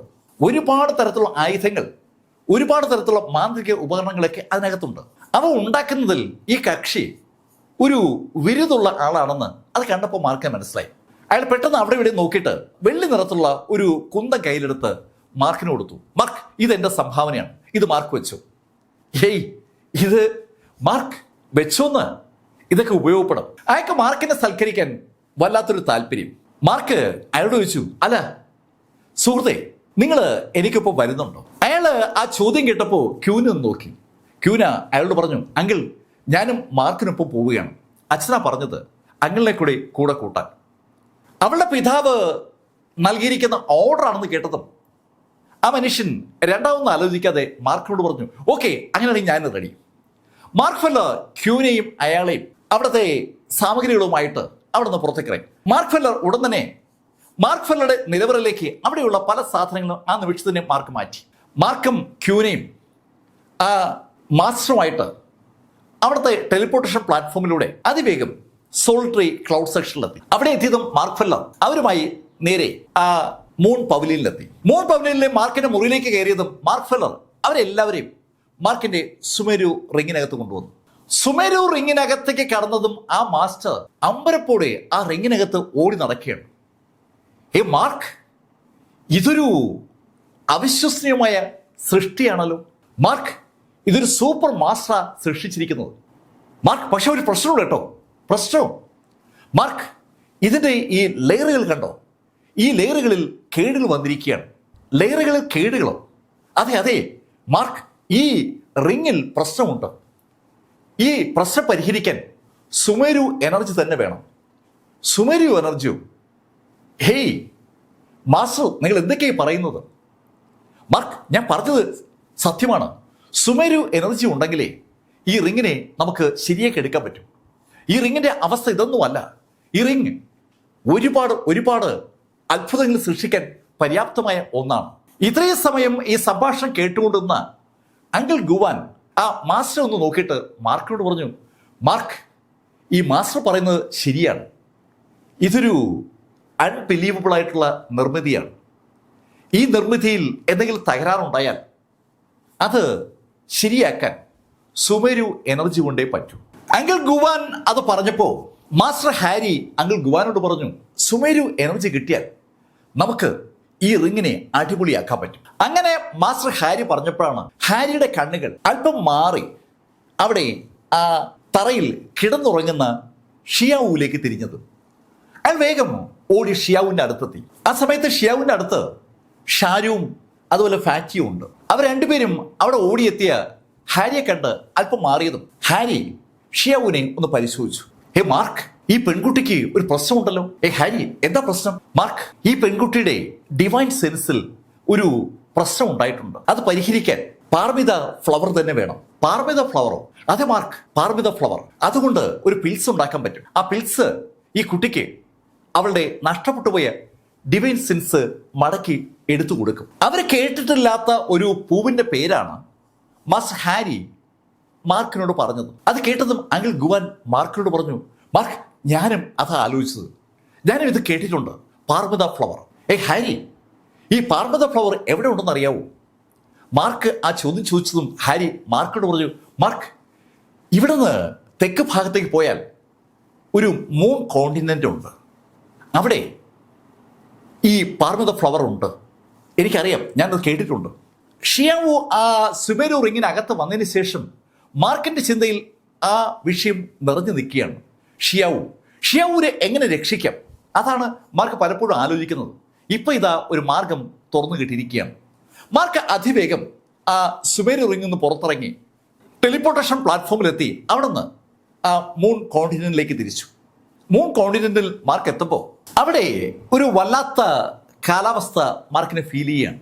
മാർക്കിന് ഹാരി ആ മൂൺ കോണ്ടിനെന്റിൽ ആ പാരമീത ഫ്ലവേഴ്സ് ഉള്ള സ്ഥലത്തിൻ്റെ കോർഡിനേറ്റേഴ്സ് കൊടുത്തിട്ടുണ്ട്. ആ കോർഡിനേറ്റേഴ്സിൻ്റെ സഹായത്തോടുകൂടി ആ സ്ഥലം ഐഡൻറ്റിഫൈ ചെയ്തിട്ടാണ് മാർക്ക് ഫെല്ലർ എത്തിയിരിക്കുന്നത്. മാർക്ക് എത്തിയിരിക്കുന്നത് ഒരു തുറസായ സ്ഥലത്താണ്. എന്നാൽ അവിടെ കുറ്റിച്ചെടികൾ ധാരാളമുണ്ട്. കുറച്ച് മാറി മലകളും മരങ്ങളും ഒക്കെ ഉണ്ട്. പക്ഷേ ഈ സ്ഥലത്തിന് എന്തോ ഒരു പ്രത്യേകതയുണ്ട്. കണ്ണെത്താത്ത ദൂരത്തോളം ഒരു ഭാഗത്തെ കുറ്റിച്ചെടികളേ ഉള്ളൂ. ആ കുറ്റിച്ചെടികൾക്കിടയിലൂടെ മാർക്ക് ഫെല്ലർ അങ്ങനെ നടക്കുമ്പോൾ മാർക്ക് ഒരു കാഴ്ച കണ്ടു. ഒരു കൂറ്റൻ ചെന്നായി ഒരു പെൺകുട്ടിയെ ഓടിക്കുന്ന കാഴ്ചയാണ് മാർക്ക് കണ്ടത്. ആ പെൺകുട്ടി തന്റെ ജീവനം കൊണ്ട് ഓടുമ്പോൾ മാർക്ക് ഫെല്ലർ പെട്ടെന്ന് ആ ചെന്നായെ ഒറ്റയടിക്ക് അവസാനിപ്പിച്ചു. ആ പെൺകുട്ടിയുടെ പുറത്തേക്ക് ചെന്നായി ചാടി വീഴാനായി പോയ നിമിഷത്തിലാണ് മാർക്ക് ആ ചെന്നായെ അടിച്ചു കൊന്നത്. ചെന്നായി തന്റെ മുകളിലേക്ക് ചാടി വീണില്ല എന്ന യാഥാർത്ഥ്യം മനസ്സിലാക്കിയ പെൺകുട്ടി തിരിഞ്ഞു നോക്കുമ്പോൾ അവൾ മാർക്ക് ഫെല്ലറെ കണ്ടു.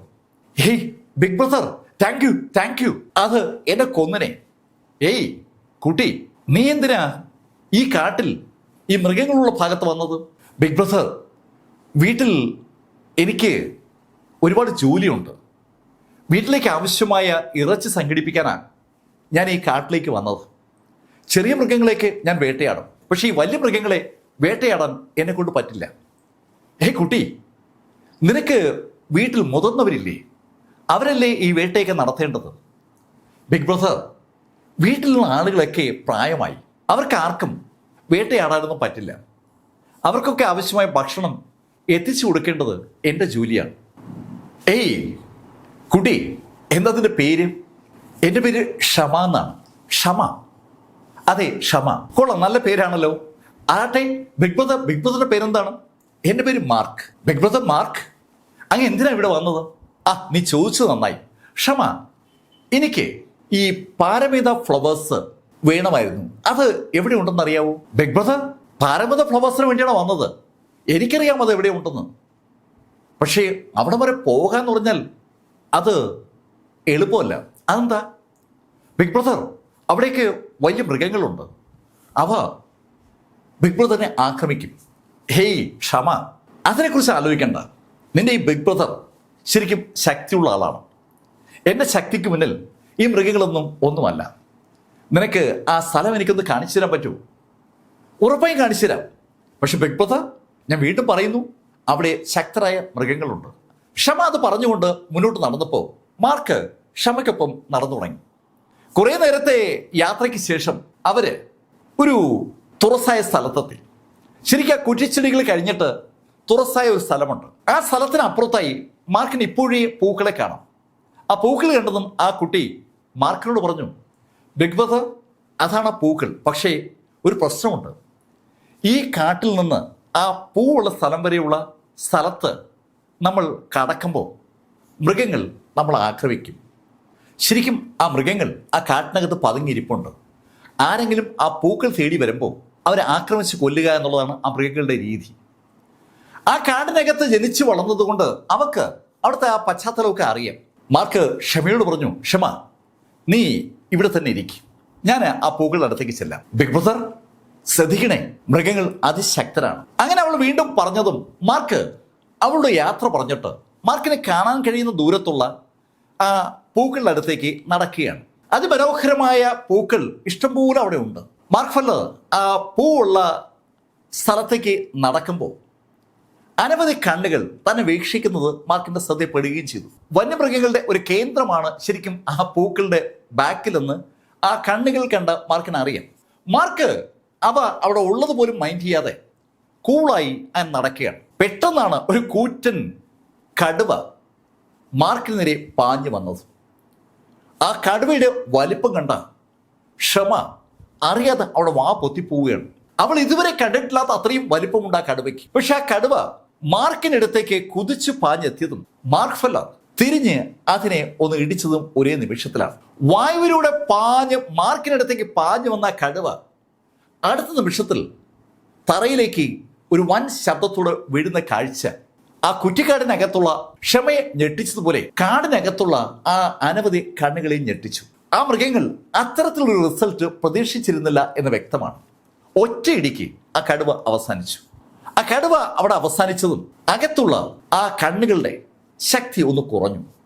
അവര് അല്പം പുറകോട്ട് മാറിയോ എന്ന് സംശയം. എന്തായാലും മാർക്ക് ആ പൂക്കളുടെ അടുത്തെത്തി അവിടെ നിന്ന് ആ പൂക്കൾ ശേഖരിക്കുകയും ചെയ്തു.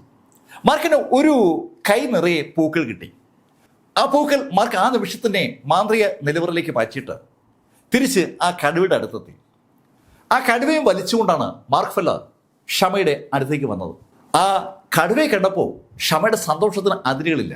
ക്ഷമ മാർക്ക് നോക്കി നിൽക്കി തന്നെ അതിവേഗം അവരുടെ കയ്യിലുള്ള കത്തി ഉപയോഗിച്ച് ആ കടുവയുടെ തോലെല്ലാം ഇളക്കിയെടുത്തു.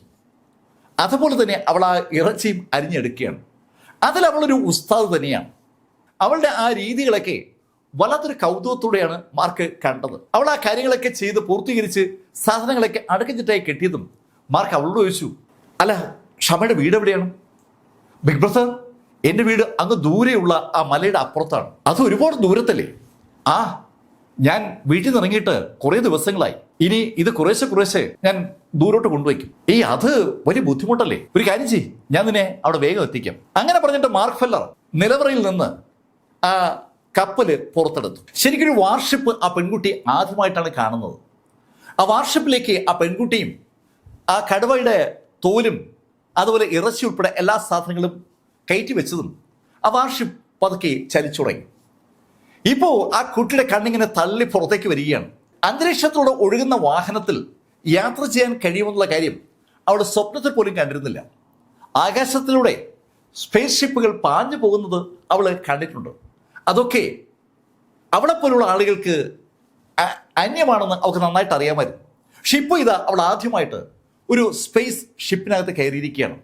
അവൾ മാർക്കിനോട് പറഞ്ഞു, ബിഗ് ബ്രദർ, ഒരുപാട് നന്ദിയുണ്ട് കേട്ടോ. ഇത്തരം ഒരു സംവിധാനത്തിൽ കയറുക എന്നുള്ളത് എന്നെപ്പോലൊരാൾക്ക് സങ്കല്പിക്കാനാവുന്ന കാര്യമല്ല. അവളുടെ സംഭാഷണം കേൾക്കാൻ ഭയങ്കര രസമാണ്. മാർക്ക് കൗതുകത്തോടെ അവൾ തന്നെ അങ്ങനെ നോക്കിയിരിക്കുകയാണ്. കൊച്ച് ഷിയാവുവിനെ ആ നിമിഷത്തിൽ മാർക്കിന് ഓർമ്മ വരികയും ചെയ്തു. മാർക്ക് അവളുടെ കളിയും ചിരിയൊക്കെ പറഞ്ഞ് അങ്ങനെ ഇരിക്കുമ്പോഴേക്കും അവരുടെ ആ വാഹനം ആ മലയുടെ മുകളിൽ കൂടി അവിടെ ഗ്രാമത്തിലെത്തി. ഒരു ചെറിയ ഗ്രാമം. ആ ഗ്രാമത്തിന് ചുറ്റുമായി മലകളുണ്ട്. അതുകൊണ്ട് തന്നെ അവിടെ അങ്ങനെ ഒരു ഗ്രാമമുള്ളത് ആരും അറിഞ്ഞിട്ടുണ്ടാകാനുള്ള സാധ്യതയുമില്ല. ആ ഷിപ്പ് ആ ഗ്രാമത്തിനകത്ത് ലാൻഡ് ചെയ്തപ്പോൾ ഒരു 20-25 ആളുകളാണ് ആകെ അവിടെ ഉള്ളതെന്ന് മാർക്കിന് മനസ്സിലായി. മാർക്ക് ആ പെൺകുട്ടിയോട് ചോദിച്ചു, ഏയ് ക്ഷമ, നിനക്ക് എന്നോടൊപ്പം വരാൻ താല്പര്യമുണ്ടെങ്കിൽ നിന്നെയും ഈ കൂടെയുള്ള ആളുകളെ മുഴുവൻ ഞാൻ മറ്റെവിടേക്കെങ്കിലും കൊണ്ടുപോകാം. കുറച്ചുകൂടി മെച്ചപ്പെട്ട ലൈഫ് നിങ്ങൾക്ക് അവിടെ നിന്ന് കിട്ടുകയും ചെയ്യും. മാർക്ക് പറഞ്ഞ കാര്യം കേട്ട് അവൾ ഒരു നിമിഷം ഒന്ന് ആലോചിച്ചു. അതിനുശേഷം അവൾ മാർക്കിനോട് പറഞ്ഞു, ബിഗ് ബ്രദർ, അത് വേണ്ട. ഞങ്ങള് ഇവിടെ നിന്ന് മാറിയാൽ ഞങ്ങൾക്ക് പിടിച്ചു നിൽക്കാൻ പാടായിരിക്കും. ഇവിടെ ആകുമ്പോൾ വേട്ടയാടിയും കൃഷി ചെയ്തുമൊക്കെ ഞങ്ങൾ എങ്ങനെയെങ്കിലുമൊക്കെ മുന്നോട്ട് പോകും. വേറൊരു സ്ഥലത്ത് അതിൽ നിന്നുള്ള അവസരം കിട്ടാതെ വന്നാൽ ഞങ്ങൾ ശരിക്കും പെട്ടുപോകും. അത് വേണ്ട.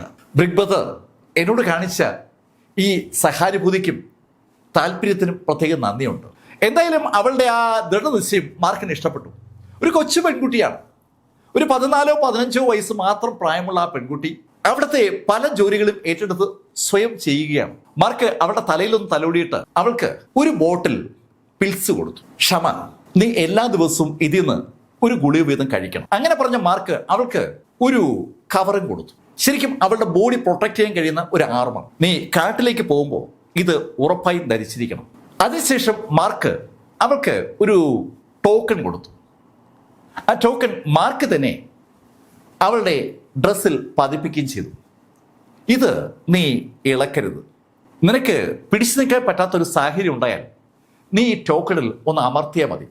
ഞാൻ അറിയും. ആ നിമിഷം ഞാൻ നിന്നെ സഹായിക്കാനായി നിന്റെ അടുത്തെത്തും. ആ കൊച്ചു പെൺകുട്ടിക്ക് കൊടുക്കാൻ കഴിയുന്ന കാര്യങ്ങളൊക്കെ മാർക്ക് കൊടുത്തു. മാർക്ക് പിന്നെയും പല സാധനങ്ങളും ആ പെൺകുട്ടിയെ കൊടുത്തതിന് ശേഷമാണ് മാർക്കിൻ്റെ വാർഷിപ്പിൽ അവിടെ നിന്ന് സോളിറ്ററി ക്ലൗഡ് സിസ്റ്റത്തിലേക്ക് മടങ്ങിയത്. മാർക്ക് അവിടെ എത്തിയ ഉടൻ തന്നെ അതിവേഗം ആ മൂൺ പവലിയനിലെത്തി മരുന്നുണ്ടാക്കി ഷിയാവുവിന് കൊടുക്കുകയും ചെയ്തു. ആ മരുന്ന് തുടർച്ചയായി 3 ദിവസം ഷിയാവുവിൻ്റെ വായിലേക്ക് എത്തിയതും ഷിയാവു കണ്ണു തുറന്നു. അവൾ അമ്പരപ്പോടെ മാർക്കിന് നോക്കിയാണ്. മാർക്ക്, ഇതെന്താ പറ്റിയ? ഞാനിത് എവിടെയാ? അവളുടെ ആ ശബ്ദം മാർക്കിനുണ്ടാക്കിയ സന്തോഷത്തിന് അതിരില്ല എന്ന് പറയാം. എന്തായാലും മാർക്കിനും മീശയ്ക്കും അതിനകത്തുള്ള ബാക്കി ആളുകൾക്കൊക്കെ ഷിയാവു ബോധം വീണ്ടെടുത്തതിൽ വല്ലാത്തൊരു സന്തോഷം. ആ സന്തോഷം അങ്ങനെ നിലനിൽക്കുമ്പോഴാണ് മാർക്ക് ഒരു ശബ്ദം കേട്ടത്. സാക്ഷാൽ ജൂവിൻ്റെ ശബ്ദമാണ് മാർക്ക് കേൾക്കുന്നത്. മാർക്ക്, ഞാൻ ഇവിടെ ഉണ്ടേ. ശബ്ദം കേട്ടതും മാർക്ക് ഫെല്ലർ ആ മൂൺ പവലിയൻ്റെ മുറ്റത്തെത്തുമ്പോൾ അവിടെ ജൂ എത്തി നിൽക്കുകയാണ്. ഏയ് ജൂ എപ്പോഴാണ് വന്നത്? മാർക്ക്, ഞാൻ ആ പറകേറ്ററിൽ നിന്ന് ഇനി പോന്നു. എനിക്ക് ഒരു ഫീലുണ്ടായി. എന്ത് ഫീല്? ഞാനൊരു ബ്രേക്ക് ത്രൂവിലേക്ക് കടക്കുകയാണോ എന്നൊരു ഫീല്. മാർക്കും ജൂവും 4th ലെവലിലാണ്. മാർക്ക് കഴിഞ്ഞ കുറേ നാളുകളായി ആ 4th ലെവലിൽ നിന്ന് ബ്രേക്ക് ചെയ്യാൻ ശ്രമിക്കുന്നുണ്ട്. പക്ഷെ അങ്ങോട്ട് പറ്റുന്നില്ല. അപ്പോഴാണ് ഇതാ ജൂ പറയുന്നത് ജൂവിനൊരു ബ്രേക്ക് ത്രൂ ഫീൽ ചെയ്യുന്നു. ഹേയ് ജൂ, അത് നല്ലതാണല്ലോ. മാർക്ക്, അത് മാത്രമല്ല, ഞാൻ ഇങ്ങോട്ട് വന്നതിന് മറ്റൊരു കാര്യം കൂടിയുണ്ട്. എന്ത് കാര്യം? നമ്മുടെ ആ ഡീമൻ എഗ്ഗില്ലേ, അത് വിരിയാറായോ എന്നെനിക്കൊരു സംശയം. അങ്ങനെ ജൂ പറഞ്ഞതും മാർക്ക് ഫെല്ലർ ജൂവിനെ ആ നിമിഷം തന്നെ സുമേരു റിങ്ങിനകത്തേക്ക് കടന്നു. സുമേരു റിങ്ങിനകത്ത് കടന്ന ജൂ അപ്പോഴാണ് ആ കാഴ്ച കാണുന്നത്. സാക്ഷാൽ ഷിയാവുവിനെ. ഷിയാവു മാത്രമല്ല, അതിനകത്ത് ക്യൂനയും ഉണ്ട്. വേറെ ആളുകളുണ്ടല്ലോ. പല ആളുകളെയും കണ്ട് ജൂ അമ്പലപ്പടി ചുറ്റും നോക്കുമ്പോൾ മീശയും കണ്ടു. മീശ കണ്ടതും ജൂ മീശയുടെ അടുത്ത് വന്നു. മീശ, എന്താ ഒരുപാട് ആളുകളുണ്ടല്ലോ. അങ്ങനെ മീശയോട് ജൂ സംസാരിച്ചപ്പോൾ ജൂവിനോട് മീശ അകത്തുള്ള കാര്യങ്ങളൊക്കെ പറഞ്ഞു. എന്തായാലും ജൂ മീശയോട് സംസാരിച്ചതിന് ശേഷം ഷിയാവൂവിൻ്റെ അടുത്തെത്തി. ഷിയാവൂവും ജൂവും തമ്മിൽ പെട്ടെന്ന് തന്നെ സൗഹൃദത്തിലായി. മാർക്കിന്റെ അനുജത്തിയാണ് ഷിയാവൂ എന്നാണ് മീശ ജൂവിനോട് പറഞ്ഞത്. ഷിയാവൂ ആണ് ആ മാസ്ക് വെച്ച സ്ത്രീ എന്നുള്ള കാര്യം ബോധപൂർവം മീശ പറയാത്തതാണ്. അകത്ത് ഈ സംഭവവികാസങ്ങളൊക്കെ നടക്കുമ്പോൾ മാർക്ക് ഫെല്ലർ അവിടെ നിന്ന് ഇറങ്ങി നേരെ ടൗണിലെത്തി. ആ സോളിറ്ററി ക്ലൗഡ് സെക്ഷന്റെ മാർക്കറ്റ് എപ്പോഴും സജീവമാണ്. ആ മാർക്കറ്റിലേക്ക് ഇറങ്ങിയ മാർക്കിന്റെ ടാർഗറ്റ് ആ സുമേരു എനർജിയാണ്. എല്ലാ തരത്തിലുമുള്ള മാന്ത്രിക മരുന്നുകളും ആർട്ടിഫാക്റ്റുകളും എന്ന് വേണ്ട ശരിക്കും രസകരമായ ഉൽപ്പന്നങ്ങൾ വരെ അവിടെ ആ മാർക്കറ്റിൽ എത്താറുണ്ട്. അപൂർവങ്ങളായ ഉൽപ്പന്നങ്ങളായി എത്തുക, അപൂർവങ്ങളായ ചെടികളൊക്കെ എത്തും. അതുകൊണ്ട് തന്നെ മാർക്കിന് ഒരു പ്രതീക്ഷ ഉണ്ടായിരുന്നു, സുമേരു എനർജി എവിടെയെങ്കിലും കാണുമെന്ന്. മാർക്ക് ഓരോ ഷോപ്പിലായി കയറി ഇറങ്ങി സുമേരു എനർജി ഉണ്ടെന്ന് ചോദിക്കുകയാണ്. മാർക്ക് ഓരോ ഷോപ്പിലായി കയറി ഇറങ്ങി സുമേരു എനർജിയെ കുറിച്ച് ചോദിച്ചു തുടങ്ങി. അന്ന് ആ പകൽ മുഴുവൻ മാർക്ക് ഷോപ്പുകളിൽ കയറി ഇറങ്ങിയെങ്കിലും ഒരു ഷോപ്പിൽ നിന്നും അനുകൂലമായ ഒരു മറുപടിയും മാർക്കിന് കിട്ടിയില്ല. അങ്ങനെ മാർക്ക് വിഷമിച്ച് നിൽക്കുമ്പോൾ ഒരു ശബ്ദം മാർക്ക് കേട്ടു. അല്പം മാറി നിൽക്കുന്ന ഒരാളാണ് ആ ശബ്ദം ഉണ്ടാക്കിയത്. അയാൾ മാർക്കിന്റെ ശ്രദ്ധ പിടിച്ചു പറ്റാൻ വേണ്ടിയാണ് ശബ്ദമുണ്ടാക്കിയത്. ഒരു വലിയ വൃത്തിയൊന്നുമില്ലാത്ത ഒരു കക്ഷി. മാർക്ക് അയാളെ നോക്കി. അയാള് മാർക്കിനെ കണ്ട് ഒന്ന് ചിരിച്ചു. പുരുഷന്മാരെ ആകർഷിക്കാൻ നിൽക്കുന്ന പെണ്ണുങ്ങളുടെ ഒരു ശൈലിയിൽ ഒരു നോട്ടവും ഭാവവും ഒക്കെയാണ് അയാൾക്കുള്ളത്. അത് കണ്ടപ്പോൾ മാർക്കിന് ഒരു അസ്വസ്ഥ ഫീൽ ചെയ്തു. ഇവൻ ഒരു കുഴപ്പക്കാരനാണോ എന്ന് മാർക്കിന് തോന്നിയപ്പോൾ അയാൾ കൈയാട്ടി മാർക്കിനെ വിളിച്ചു. മാർക്ക് ഒന്ന് മടിച്ചെങ്കിലും അവസാനം നടന്ന് അയാളുടെ അടുത്തെത്തി. അയാളുടെ അടുത്തേക്ക് മാർക്ക് ചെന്നതും അയാൾ മാർക്കിനടുത്തേക്ക് കുറച്ചുകൂടി അടുത്തു. അയാൾ അടുത്ത് ചേരുമ്പോൾ മാർക്കിൻ്റെ ചമ്മൻ. മാർക്ക് 2 സ്റ്റെപ്പ് പുറകോട്ട് മാറാൻ പോയതും അയാൾ മാർക്കിനോട് പറഞ്ഞു, എൻ്റെ നീ ചോദിച്ച സാധനമുണ്ട്. എന്ത്? സുമേരു എനർജി. സുമേരു എനർജി എന്ന് കേട്ടപ്പോൾ മാർക്കിൻ്റെ അതുവരെ ഉണ്ടായിരുന്ന ആ ആത്മവിശ്വാസം ഇല്ലായ്മ പെട്ടെന്ന് മാറി. മാർക്ക് സന്തോഷത്തോടെ അയാൾ ചോദിച്ചു, ഉള്ളതാണോ നീ പറഞ്ഞത്? ഈ കാര്യത്തിൽ ഞാൻ കളവ് പറയൂ, പക്ഷെ ഇപ്പോൾ എൻ്റെ കയ്യിലില്ല. നിങ്ങൾ എന്നോടൊപ്പം വന്നാൽ ഞാൻ അത് തരാം. അയാൾ തന്നെ ഇനി വല്ല കെണിയിൽ പെടുത്താനായി ദൂരേക്കെങ്ങാനും കൊണ്ടുപോകാൻ പോവുകയാണോ? ആ ഒരു തോന്നൽ മാർക്കിനുണ്ടായെങ്കിലും 2 കൽപ്പിച്ച് ആ മനുഷ്യൻ്റെ കൂടെ പോകാമെന്ന് തീരുമാനിച്ചു. അയാൾ നടന്നു തുടങ്ങിയതും മാർക്ക് അയാൾക്കൊപ്പം നടക്കുകയാണ്. അയാൾ നടക്കുന്നത് ചെറിയ ചെറിയ വഴികളിലൂടെയൊക്കെയാണ്. ഊടുവഴികൾ എന്ന് തന്നെ നമുക്ക് അതിനെ വിളിക്കാം. അവസാനം മാർക്ക് അയാൾക്കൊപ്പം എത്തിയത് ഒരു വിജനമായ സ്ഥലത്താണ്. അവിടെ എത്തിയതും അയാൾ മാർക്കിനോട് അവിടെ വെയിറ്റ് ചെയ്യാൻ പറഞ്ഞിട്ട് ആ സ്ഥലത്ത് വലതു ഭാഗത്തായി കടന്ന ഒരു വയലിന്റെ തീരെ നടന്നു. ആ വയലിന്റെ മുകളിൽ ഒരു വീടുണ്ട്. ആ വീട് ലക്ഷ്യമാക്കിയാണ് അയാൾ നടക്കുന്നത്. മാർക്കിനോട് അങ്ങോട്ട് ചെല്ലണ്ടെന്ന് അയാൾ പറഞ്ഞതുകൊണ്ട് മാർക്ക് അവിടെ തന്നെ നിന്നു. അയാൾ ആ വീടിനകത്തേക്ക് കയറി അല്പസമയം കഴിഞ്ഞപ്പോൾ തിരിച്ചു വരികയും ചെയ്തു. തിരിച്ച് മാർക്കിന്റെ മുന്നിലെത്തി അയാൾ മാർക്കിന്റെ മുന്നിലേക്ക് ഒരു കുപ്പി കാണിച്ചു. ശരിക്കും ഒരു നല്ല ബോട്ടിലാണ്. ആ ബോട്ടിലിനകത്ത് വെള്ള നിറത്തിലുള്ള എന്തോ ഒരു ലിക്വിഡ് മാർക്കിനെ കാണാൻ പറ്റുന്നുണ്ട്. ഈ സുമേരു എനർജി ഇനി ലിക്വിഡ് രൂപത്തിലാണ് ഇരിക്കുന്നത്. അങ്ങനെ ഒരു ചോദ്യം മാർക്കിന്റെ മനസ്സിൽ അത് കണ്ടപ്പോൾ ഉണ്ടാവുകയും ചെയ്തു. മാർക്ക് പെട്ടെന്ന് മാർക്കിന്റെ ഡിവൈൻ സെൻസിനെ ഒന്ന് ആക്ടിവേറ്റ് ചെയ്ത് ആ ഡിവൈൻ സെൻസ് ആ കുപ്പിക്ക് നേരെ അയച്ച് ആ കുപ്പിക്ക് അകത്തുള്ള സാധനങ്ങൾ ഒന്ന് സ്കാൻ ചെയ്തു. മാർക്കിന്റെ ഡിവൈൻ സെൻസ് ആ കുപ്പിയുടെ ബൗണ്ടറി ഭേദിച്ച ആ നിമിഷത്തിൽ മാർക്കിന് തന്നെ ഒരു വല്ലാത്ത എനർജി ഫീൽ ചെയ്യാണ്. ശരിക്കും മാർക്കിന്റെ കാൽ വിരൽ മുതൽ തലമുടി വരെ ആ ഊർജത്തിന്റെ പ്രസൻസിൽ ഒന്ന് അനങ്ങിയെന്ന് പറയാം, ഒന്ന് തരിച്ചു. ഒരു കുളിര് ശരീരത്തിലൂടെ കടന്നുപോയ ഒരു ഫീലാണ് മാർക്കിനുണ്ടായത്. മാർക്ക് ആ കുപ്പിക്കകത്തുള്ള ദ്രാവകത്തെ നന്നായി ഒന്ന് സ്കാൻ ചെയ്തതും മാർക്കിന്റെ മുഖത്ത് ഒരു പുഞ്ചിരി വിരിഞ്ഞു. മാർക്ക് ചിരിക്കുന്ന കണ്ടതും അയാൾ പറഞ്ഞു, ബ്രദർ, ഞാനിത് നിങ്ങൾക്ക് നൽകണമെങ്കിൽ നിങ്ങൾ എനിക്ക് പ്രതിഫലം നൽകണം. നിങ്ങൾ പ്രതിഫലം എന്താണെന്ന് ചോദിക്കേ, ഞാൻ തരാം. നിങ്ങളുടെ കയ്യിൽ ഒരു സിൽവർ സ്പിയർ ഇല്ലേ? അതെനിക്ക് വേണം. മാർക്കിന്റെ കയ്യിൽ ആ സിൽവർ സ്പിയർ ഉള്ള കാര്യം അയാൾ എങ്ങനെ അറിഞ്ഞു? ആ ചോദ്യമാണ് ആദ്യം അത് കേട്ടപ്പോൾ മാർക്കിന്റെ മനസ്സിലുണ്ടായത്. മാർക്ക് ആ ക്യുനിൻ കുടുംബത്തിന് വേണ്ടി ഫൈറ്റ് ചെയ്യാൻ പോയപ്പോൾ അവിടെ വെച്ച് ആ ഹാരി മാസ്റ്റർ മാർക്കിന് കൊടുത്തതാണ് ആ സിൽവർ സ്പിയർ, ആ ചെറിയ കുന്തം. അത് ഒരു ഡിവൈൻ വെപ്പണാണ്. മാർക്ക് അയാളോട് പറഞ്ഞു, ഹേയ്, അതൊന്നും തരാൻ പറ്റില്ല. അങ്ങനെ പറഞ്ഞ മാർക്ക് ഫെല്ലർ മാർക്കിന്റെ നിലവറയിൽ നിന്ന് അമൂല്യങ്ങളായ ചില സാധനങ്ങളൊക്കെ എടുത്ത് പുറത്തേക്ക് വെച്ചു. മാർക്കിന്റെ കയ്യിൽ ഇഷ്ടംപോലെ സാധനങ്ങൾ ഇപ്പോൾ ഉണ്ട്. ബീസ്റ്റുകളെ കൊല്ലുമ്പോഴും ട്രൂ സെയിന്റുകളെ കൊല്ലുമ്പോഴും ഒക്കെ ലഭിക്കുന്ന ഇന്നർ കോറുകൾ ഉൾപ്പെടെ മാർക്കിന്റെ കയ്യിലുണ്ട്. അനവധി ആർട്ടിഫാക്റ്റുകൾ മാർക്കിന്റെ കയ്യിലുണ്ട്. ഏതെങ്കിലുമൊക്കെ സ്ഥലത്ത് ആരെങ്കിലുമൊക്കെ മാർക്കുമായി ഏറ്റുമുട്ടി അവസാനിക്കുമ്പോൾ അവരുടെ നിലവറ പരിശോധിക്കുന്ന ഒരു സ്വഭാവം മാർക്കിനുണ്ട്. അവരുടെ മാന്ത്രിക നിലവറയിൽ നിന്ന് മാർക്കിന് അങ്ങനെ പലതും കിട്ടാറുണ്ട്. മാർക്ക് അതൊക്കെ അയാളുടെ മുന്നിലേക്ക് വെച്ചതും അയാൾ അതെല്ലാം ആർത്തിയുടെ ഒന്ന് നോക്കിയിട്ട് അതിൽ നിന്ന് പറവറ പല സാധനങ്ങൾ പറക്കിയെടുത്തു തുടങ്ങി. അയാളുടെ ആ ആർത്തി വല്ലാത്തൊരു കൗതുകത്തോടെയാണ് മാർക്ക് കണ്ടത്. ഒരു 5-6 സാധനം എടുത്തിട്ട് അയാൾ മാർക്കിനോട് പറഞ്ഞു, ഇത്രയും മതി, ഇത് മതി, ഇത് മതി. അങ്ങനെ പറഞ്ഞതും മാർക്ക് ഫെല്ലർ അയാളുടെ കയ്യിൽ നിന്ന് ആ ലിക്വിഡ് അങ്ങ് വാങ്ങിച്ചു. അയാൾ ശരിക്കും സന്തോഷത്തിലാണ്. മാർക്ക് അയാളോട് ചോദിച്ചു, ഏയ് നിങ്ങൾക്ക് ഇത് എവിടെ നിന്നാണ് കിട്ടിയത്? അത് ഞാൻ ഒരാളെ നിന്ന് വാങ്ങിച്ചതാണ്. ഏയ് സത്യം പറ, ഇതിൻ്റെ ഉറവിടം എവിടെയാണ്? എനിക്കറിയത്തില്ല, ഇതുപോലെ എക്സ്ചേഞ്ച് ചെയ്തപ്പോൾ എനിക്ക് കിട്ടിയതാണ്. അങ്ങനെ അയാൾ പറഞ്ഞതും മാർക്ക് ഫെല്ലർ അയാളുടെ കയ്യിൽ നിന്ന് പിടിച്ചു. മാർക്കിന്റെ കയ്യിലെ ആ പിടുത്തം മുറുകുന്ന കണ്ടതും അയാൾ കരഞ്ഞുകൊണ്ട് മാർക്കിനോട് പറഞ്ഞു, ഇത് പർഗേറ്ററിയിലെ 9th ലെവലിലുണ്ട്, അവിടുന്ന് ഒരാൾ സംഘടിപ്പിച്ച് എനിക്ക് നൽകിയതാണ്. മാർക്ക് ഇതുവരെയായിട്ടും 7th ലെവൽ വരെ പോയിട്ടുള്ളൂ. 9th ലെവലിലെ പർഗേറ്ററിയിൽ ആ സുമേരിയ ഊർജമുണ്ടെന്നാണ് ആ മനുഷ്യൻ മാർക്കിനോട് പറഞ്ഞത്. മാർക്ക് അയാളെ വിട്ടിട്ട് ബാക്കിയുള്ള സാധനങ്ങളൊക്കെ മാർക്കിന്റെ നിലവറിലേക്ക് മാറ്റിയിട്ട് അതിവേഗം ആ മൂൺ പവലിയനിലെത്തി. അവിടെ എത്തിയ മാർക്ക് മുറിക്കുള്ളിലേക്ക് കയറി അധികം സമയം കഴിയും മുമ്പേ സുമേരു റിങ്ങിനകത്ത് എത്തി. സുമേരു റിങ്ങിനകത്ത് മാർക്ക് ആ ബോട്ടിലുമായിട്ടാണ് എത്തിയത്. അവിടെ എത്തിയ മാർക്ക് ആ ബോട്ടിലിന്റെ അടപ്പങ്ങ് തുറന്നു. ആ അടപ്പ് അങ്ങ് തുറന്നതും അതിനകത്തുനിന്ന് ആ വെളുത്ത നിറത്തുള്ള ലിക്വിഡ് പെട്ടെന്ന് ഗ്യാസ് ആയിട്ട് ആ സുമേരു റിങ്ങിലേക്ക് അങ്ങനെ ഇരച്ച് കയറുകയാണ്. ശരിക്കും സുമേരു റിങ്ങിനകത്ത് ആ ലിക്വിഡ് ഗ്യാസായി മാറിയ ആ നിമിഷത്തിൽ ആ റിങ് ഒന്നാകെ ഒന്ന് അനങ്ങി. പരസ്പരം പരിചയമുള്ള 2 ആൾക്കാർ അപ്രത്യക്ഷമായി കണ്ടുമുട്ടുമ്പോൾ 2 പേരുടെ മുഖത്തും ഒരു പുഞ്ചിരി വിരിയുമല്ലോ. അതേ ശൈലിയിൽ ഒരു അടുപ്പം ആ റിങ്ങിനും ആ ഗ്യാസിനും തമ്മിലുണ്ടെന്ന് അത് കാണുന്ന ഏവർക്ക് മനസ്സിലാവും.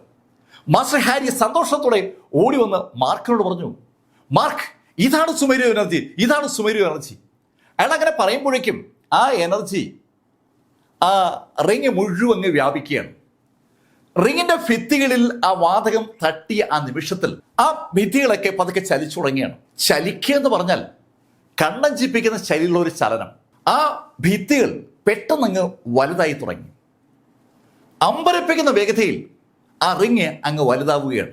ആ റിങ്ങിനകത്ത് ഇപ്പോൾ മാർക്ക് ഫെല്ലറെ കൂടാതെ ഷിയാവും ജൂവും മീസിയും വാങ്ഫെങ്ങും ക്യൂനയും മാസ്റ്റർ ഹാരിയും ഫാറ്റിയും അതുപോലെ അങ്കിൾ ഗുവാനുമുണ്ട്. ആ എൻ്റെ ടീമും അക്ഷരാർത്ഥത്തിൽ ഞെട്ടിത്തെരിച്ചു പോകുന്ന ശൈലിയിൽ ആ റിങ് വളർന്നു വലുതായി. ആ റിങ്ങിനകത്ത് 100,000 സംവിധാനങ്ങൾ വരികയാണ്. അതിവിശാലമായ ഒരു സ്ഥലത്തിനകത്താണ് അവർക്ക് എല്ലാവർക്കും തോന്നുന്ന ശൈലിയിൽ ആ റിങ്ങിങ് വികസിച്ചു. ആ റിങ്ങിന്റെ ചുവരുകളുടെ ബലവും കൂടുകയാണ്.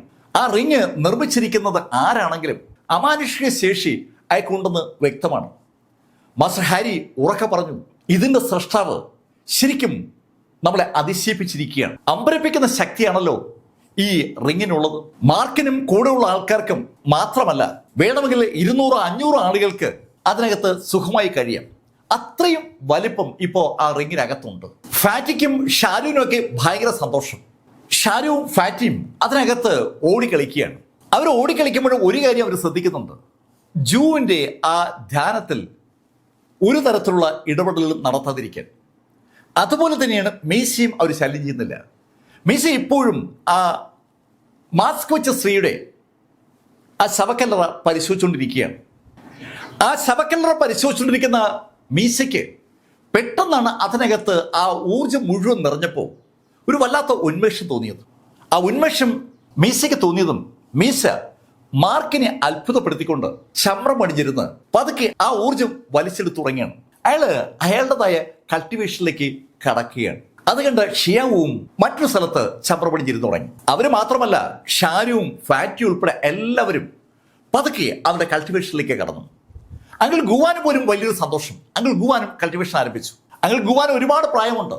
ഇപ്പൊ അദ്ദേഹം കൾട്ടിവേഷൻ ആക്ടിവിറ്റീസിൽ നിന്നും പങ്കെടുക്കുന്ന ആളെയല്ല. വരാൻ പോകുന്ന മരണത്തിന് വേണ്ടി കാത്തിരിക്കുകയാണ് അങ്കിൾ ഗുവാൻ. പക്ഷെ അങ്കിൾ ഗുവാന് പോലും ആ സുമേരു എനർജി വല്ലാത്തൊരു ഉന്മേഷം ഉണ്ടാക്കിയതും അങ്കിൾ ഗുവാനും കൾട്ടിവേഷൻ ആരംഭിച്ചു. മാർക്ക് ഫെല്ലറും കൾട്ടിവേഷൻ തുടങ്ങി. വാങ് ഫാങ് ഉൾപ്പെടെ എല്ലാവരും കൾട്ടിവേഷനിൽ ഇരിക്കുകയാണ്. ശരിക്കും പെട്ടെന്ന് ദിവസങ്ങളെ കടന്നുപോയി. ഒരാഴ്ച, 2 ആഴ്ച, 3 ആഴ്ച, ഇതാന്ന് പറയുന്ന വേഗതയിൽ 1 മാസം കടന്നുപോയി. ഈ സമയത്ത് പുറത്ത് ചില കാര്യങ്ങളൊക്കെ സംഭവിക്കുകയാണ്. ബ്ലഡ് സെക്ഷന്റെ നേതാവ് ഷൂ യുവാനെ നാൻകോങ് ഒരാളുടെ അടുത്ത് കൊണ്ടുപോയി. ആ ക്യുനിൻ കുടുംബത്തെ ആക്രമിച്ച ആ ചുവന്ന വസ്ത്രധാരികൾക്ക് നേതൃത്വം കൊടുത്ത ആ സന്യാസിയുടെ അടുത്തേക്കാണ് ഷൂ യുവാനെ നാൻകോങ് കൊണ്ടുവന്നത്. നാൻകോങ് വളരെ യാദൃശ്യവശാൽ ആ സന്യാസിയെ പരിചയപ്പെട്ടതാണ്. ഷൂ യുവാൻ ആ സന്യാസിയെ ഒന്ന് നോക്കിയതും നാൻകോങ് ഷൂ യുവാനോട് പറഞ്ഞു, മാസ്റ്റർ, ഇതാണ് മാസ്റ്റർ ഹാനോ ടിയാൻ. ഇദ്ദേഹം വളരെ വലിയൊരു സെക്ഷന്റെ അധിപനാണ്. ഇദ്ദേഹവുമായി നമ്മൾ ടൈപ്പ് ഉണ്ടാക്കിയാൽ നമുക്ക് ആ മാർക്ക് ഫെല്ലറെ അവസാനിപ്പിക്കാൻ എളുപ്പമാണ്. മാർക്ക് ഫെല്ലറുമായി ഇദ്ദേഹത്തിൻ്റെ ടീം ഇപ്പോൾ ഏറ്റുമുട്ടിയതേ ഉള്ളൂ. അവർക്കും മാർക്കിനെ നേരിടാൻ വലിയ ആഗ്രഹമുണ്ട്.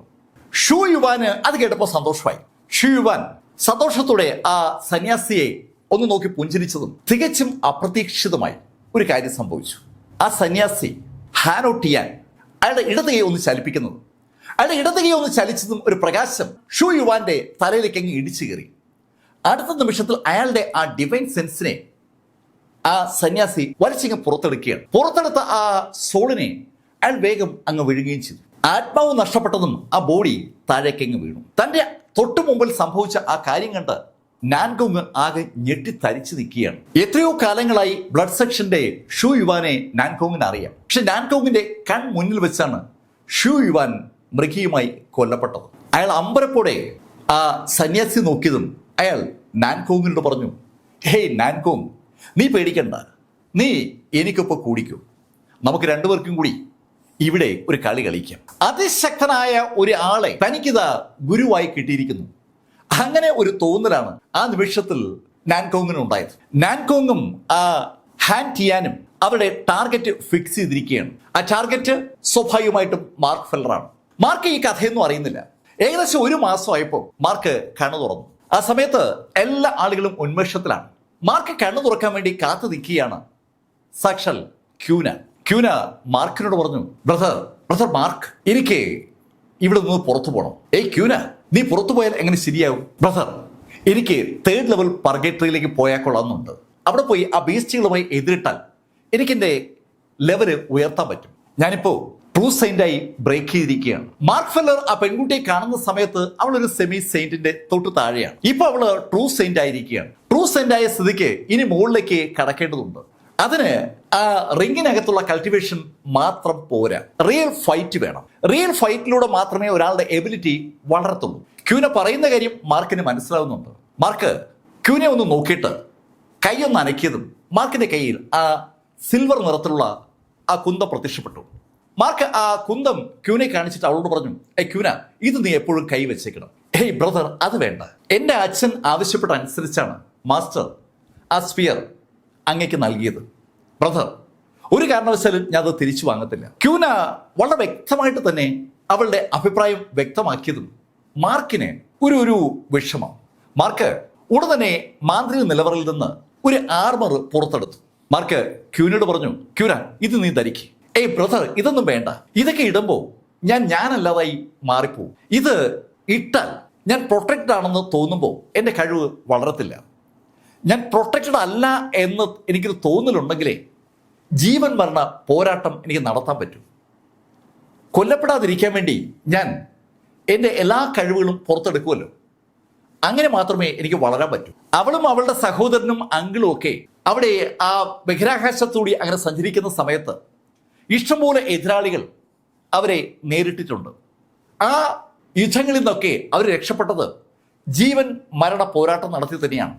അതുകൊണ്ട് തന്നെ ഈ അടച്ചിട്ടുള്ള വളർത്തലും പ്രൊട്ടക്റ്റഡ് വളർത്തലും ഒന്നും ക്യൂനയ്ക്ക് അങ്ങോട്ട് ഇഷ്ടമല്ല.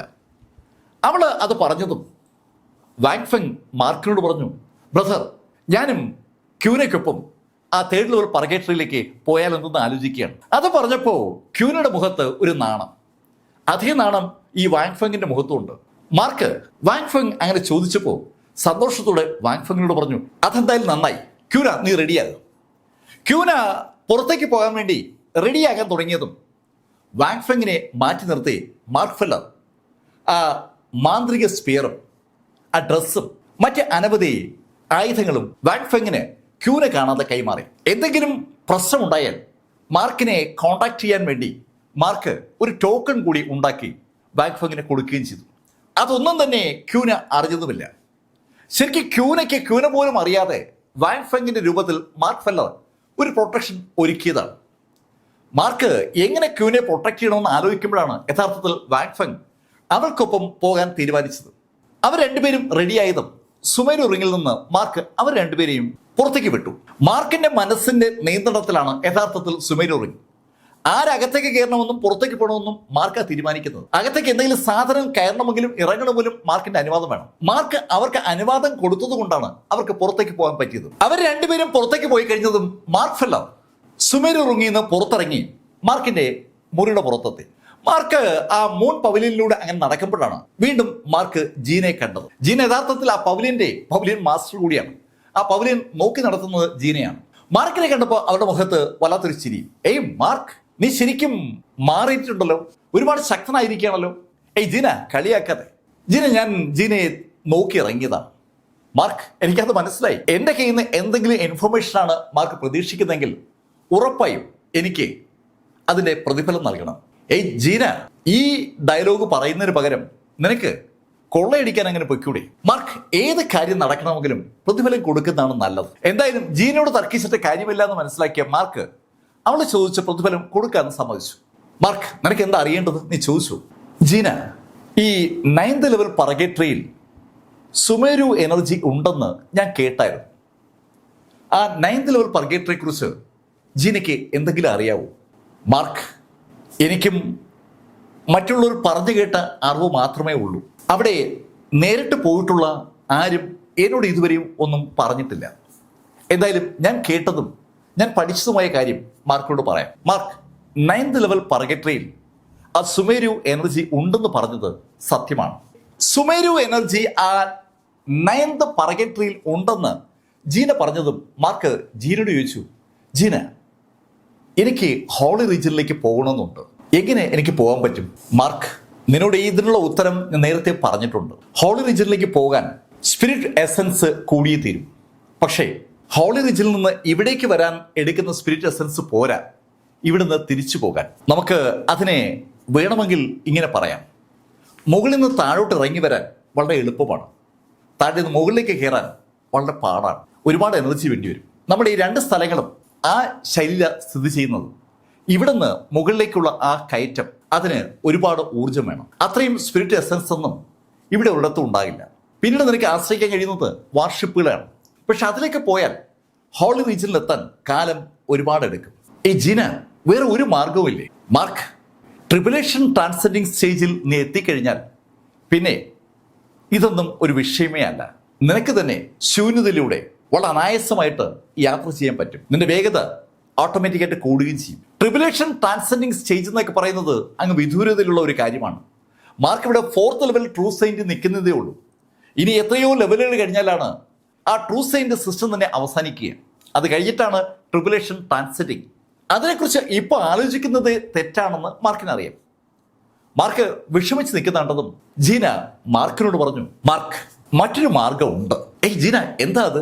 മാർക്ക്, അത് 9th ലെവൽ പർഗേറ്ററിയുമായി ബന്ധിപ്പിച്ചാണ്. 9th ലെവൽ പർഗേറ്ററിക്കകത്ത് ഒരു മിസ്റ്റിക് വേൾഡ് ഉണ്ട്. ആ മിസ്റ്റിക് വേൾഡിന് ഹോളി റീജിയനുമായി ഒരു കണക്ഷൻ ഉണ്ടെന്ന് ഞാൻ നേരത്തെ കേട്ടിട്ടുണ്ട്.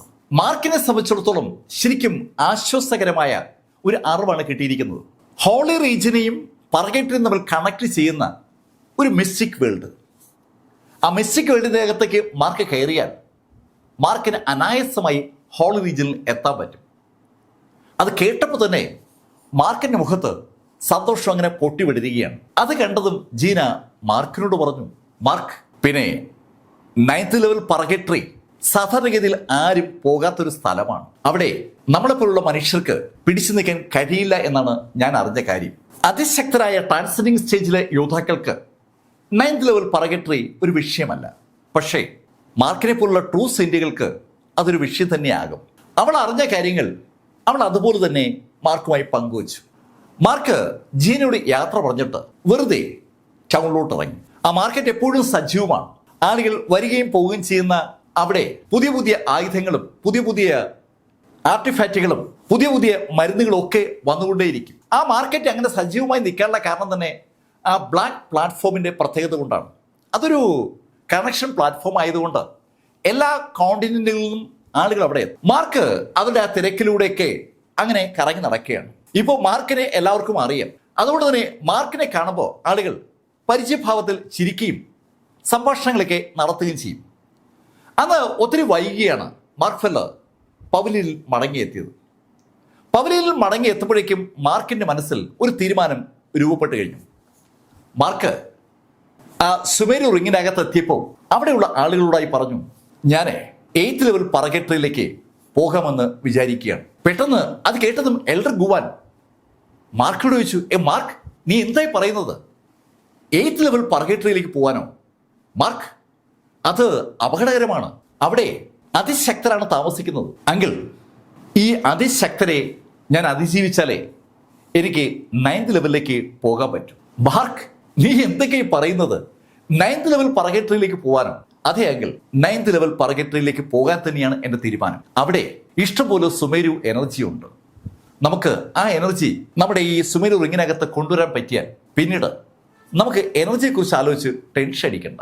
മാർക്ക് പറയുന്നതിൽ കാര്യമുണ്ടെന്ന് അത് കേട്ടപ്പോൾ അങ്കിൾ ഗുവാന് അറിയാം. അങ്കിൾ ഗുവാൻ മീശ ഒന്ന് നോക്കി. മീശ മാർക്കിനോട് പറഞ്ഞു, മാർക്ക്, നീ പറയുന്നതൊക്കെ ശരിയാണ്. പക്ഷെ മാർക്ക്, നീ ഒരു കാര്യം മറക്കരുത്.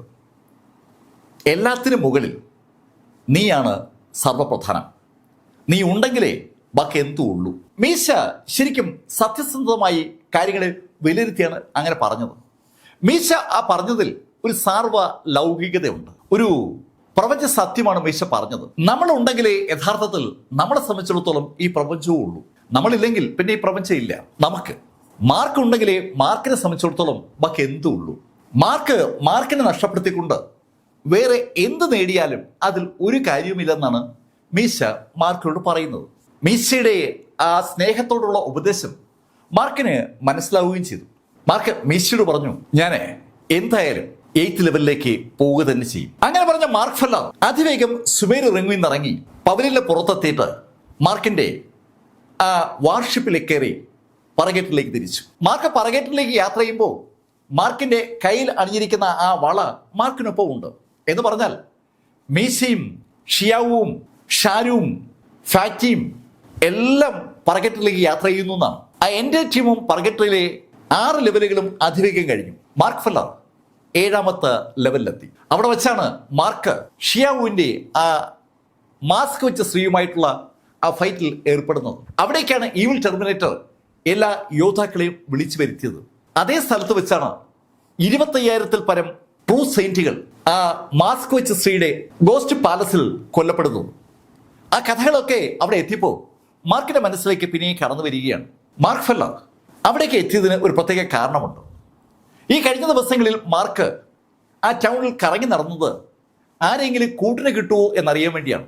8th ലെവൽ പറകേറ്ററിയിലേക്ക് പോകാൻ താല്പര്യമുള്ള ആളുകൾ ആരെങ്കിലും ഉണ്ടെന്ന് അറിയാനാണ് മാർക്കറ്റ് മുഴുവൻ കറങ്ങിയത്. പക്ഷെ ഒരാളെയും മാർക്കിന് കിട്ടിയില്ല എന്ന് പറഞ്ഞാൽ അത് തെറ്റാണ്. ആളുകളൊക്കെ ഉണ്ട്, പക്ഷേ അവരെ കൂടെ കൂട്ടാൻ മാർക്കിനൊരു മടി. മാർക്ക് പലപ്പോഴും ഗ്രൂപ്പുകൾക്കൊപ്പം പറകേറ്ററിലേക്ക് പോയിട്ടുണ്ട്. പലപ്പോഴും പലരും മാർക്കിനെ ചതിക്കാൻ കൂട്ടുനിന്നിട്ടുണ്ട്. അതുകൊണ്ടാണ് വിശ്വസിക്കാൻ കൊള്ളാത്ത ആരെയും മാർക്ക് കൂടെ കൂട്ടാത്തത്. 7th ലെവലിലെത്തിയ മാർക്ക് നേരെ പോയത് ആ സോൾ കൾട്ടിവേഷൻ വാട്ടർ ഒഴുകുന്ന ആ നദിയിലേക്കാണ്. സോൾ കൾട്ടിവേഷൻ റിവറിൻ്റെ അടുത്ത് മാർക്ക് ഫെല്ലർ എത്തുമ്പോൾ അതങ്ങനെ നല്ല ശക്തമായി ഒഴുകുകയാണ്. ആ വെള്ളത്തിൻ്റെ അടുത്തേക്ക് മാർക്ക് എത്തിയതും പെട്ടെന്ന് ആ വെള്ളത്തിൻ്റെ മറുകരയിൽ നിന്ന് ഒരു വെളുത്ത രൂപം മാർക്കിന്റെ മുന്നിലേക്ക് ചാടി. ഒരു കൂറ്റൻ ആൾക്കുരങ്ങാണ് മാർക്കിന്റെ മുന്നിൽ വന്നത്. ഒരു ട്രൂ സെയിന്റ്.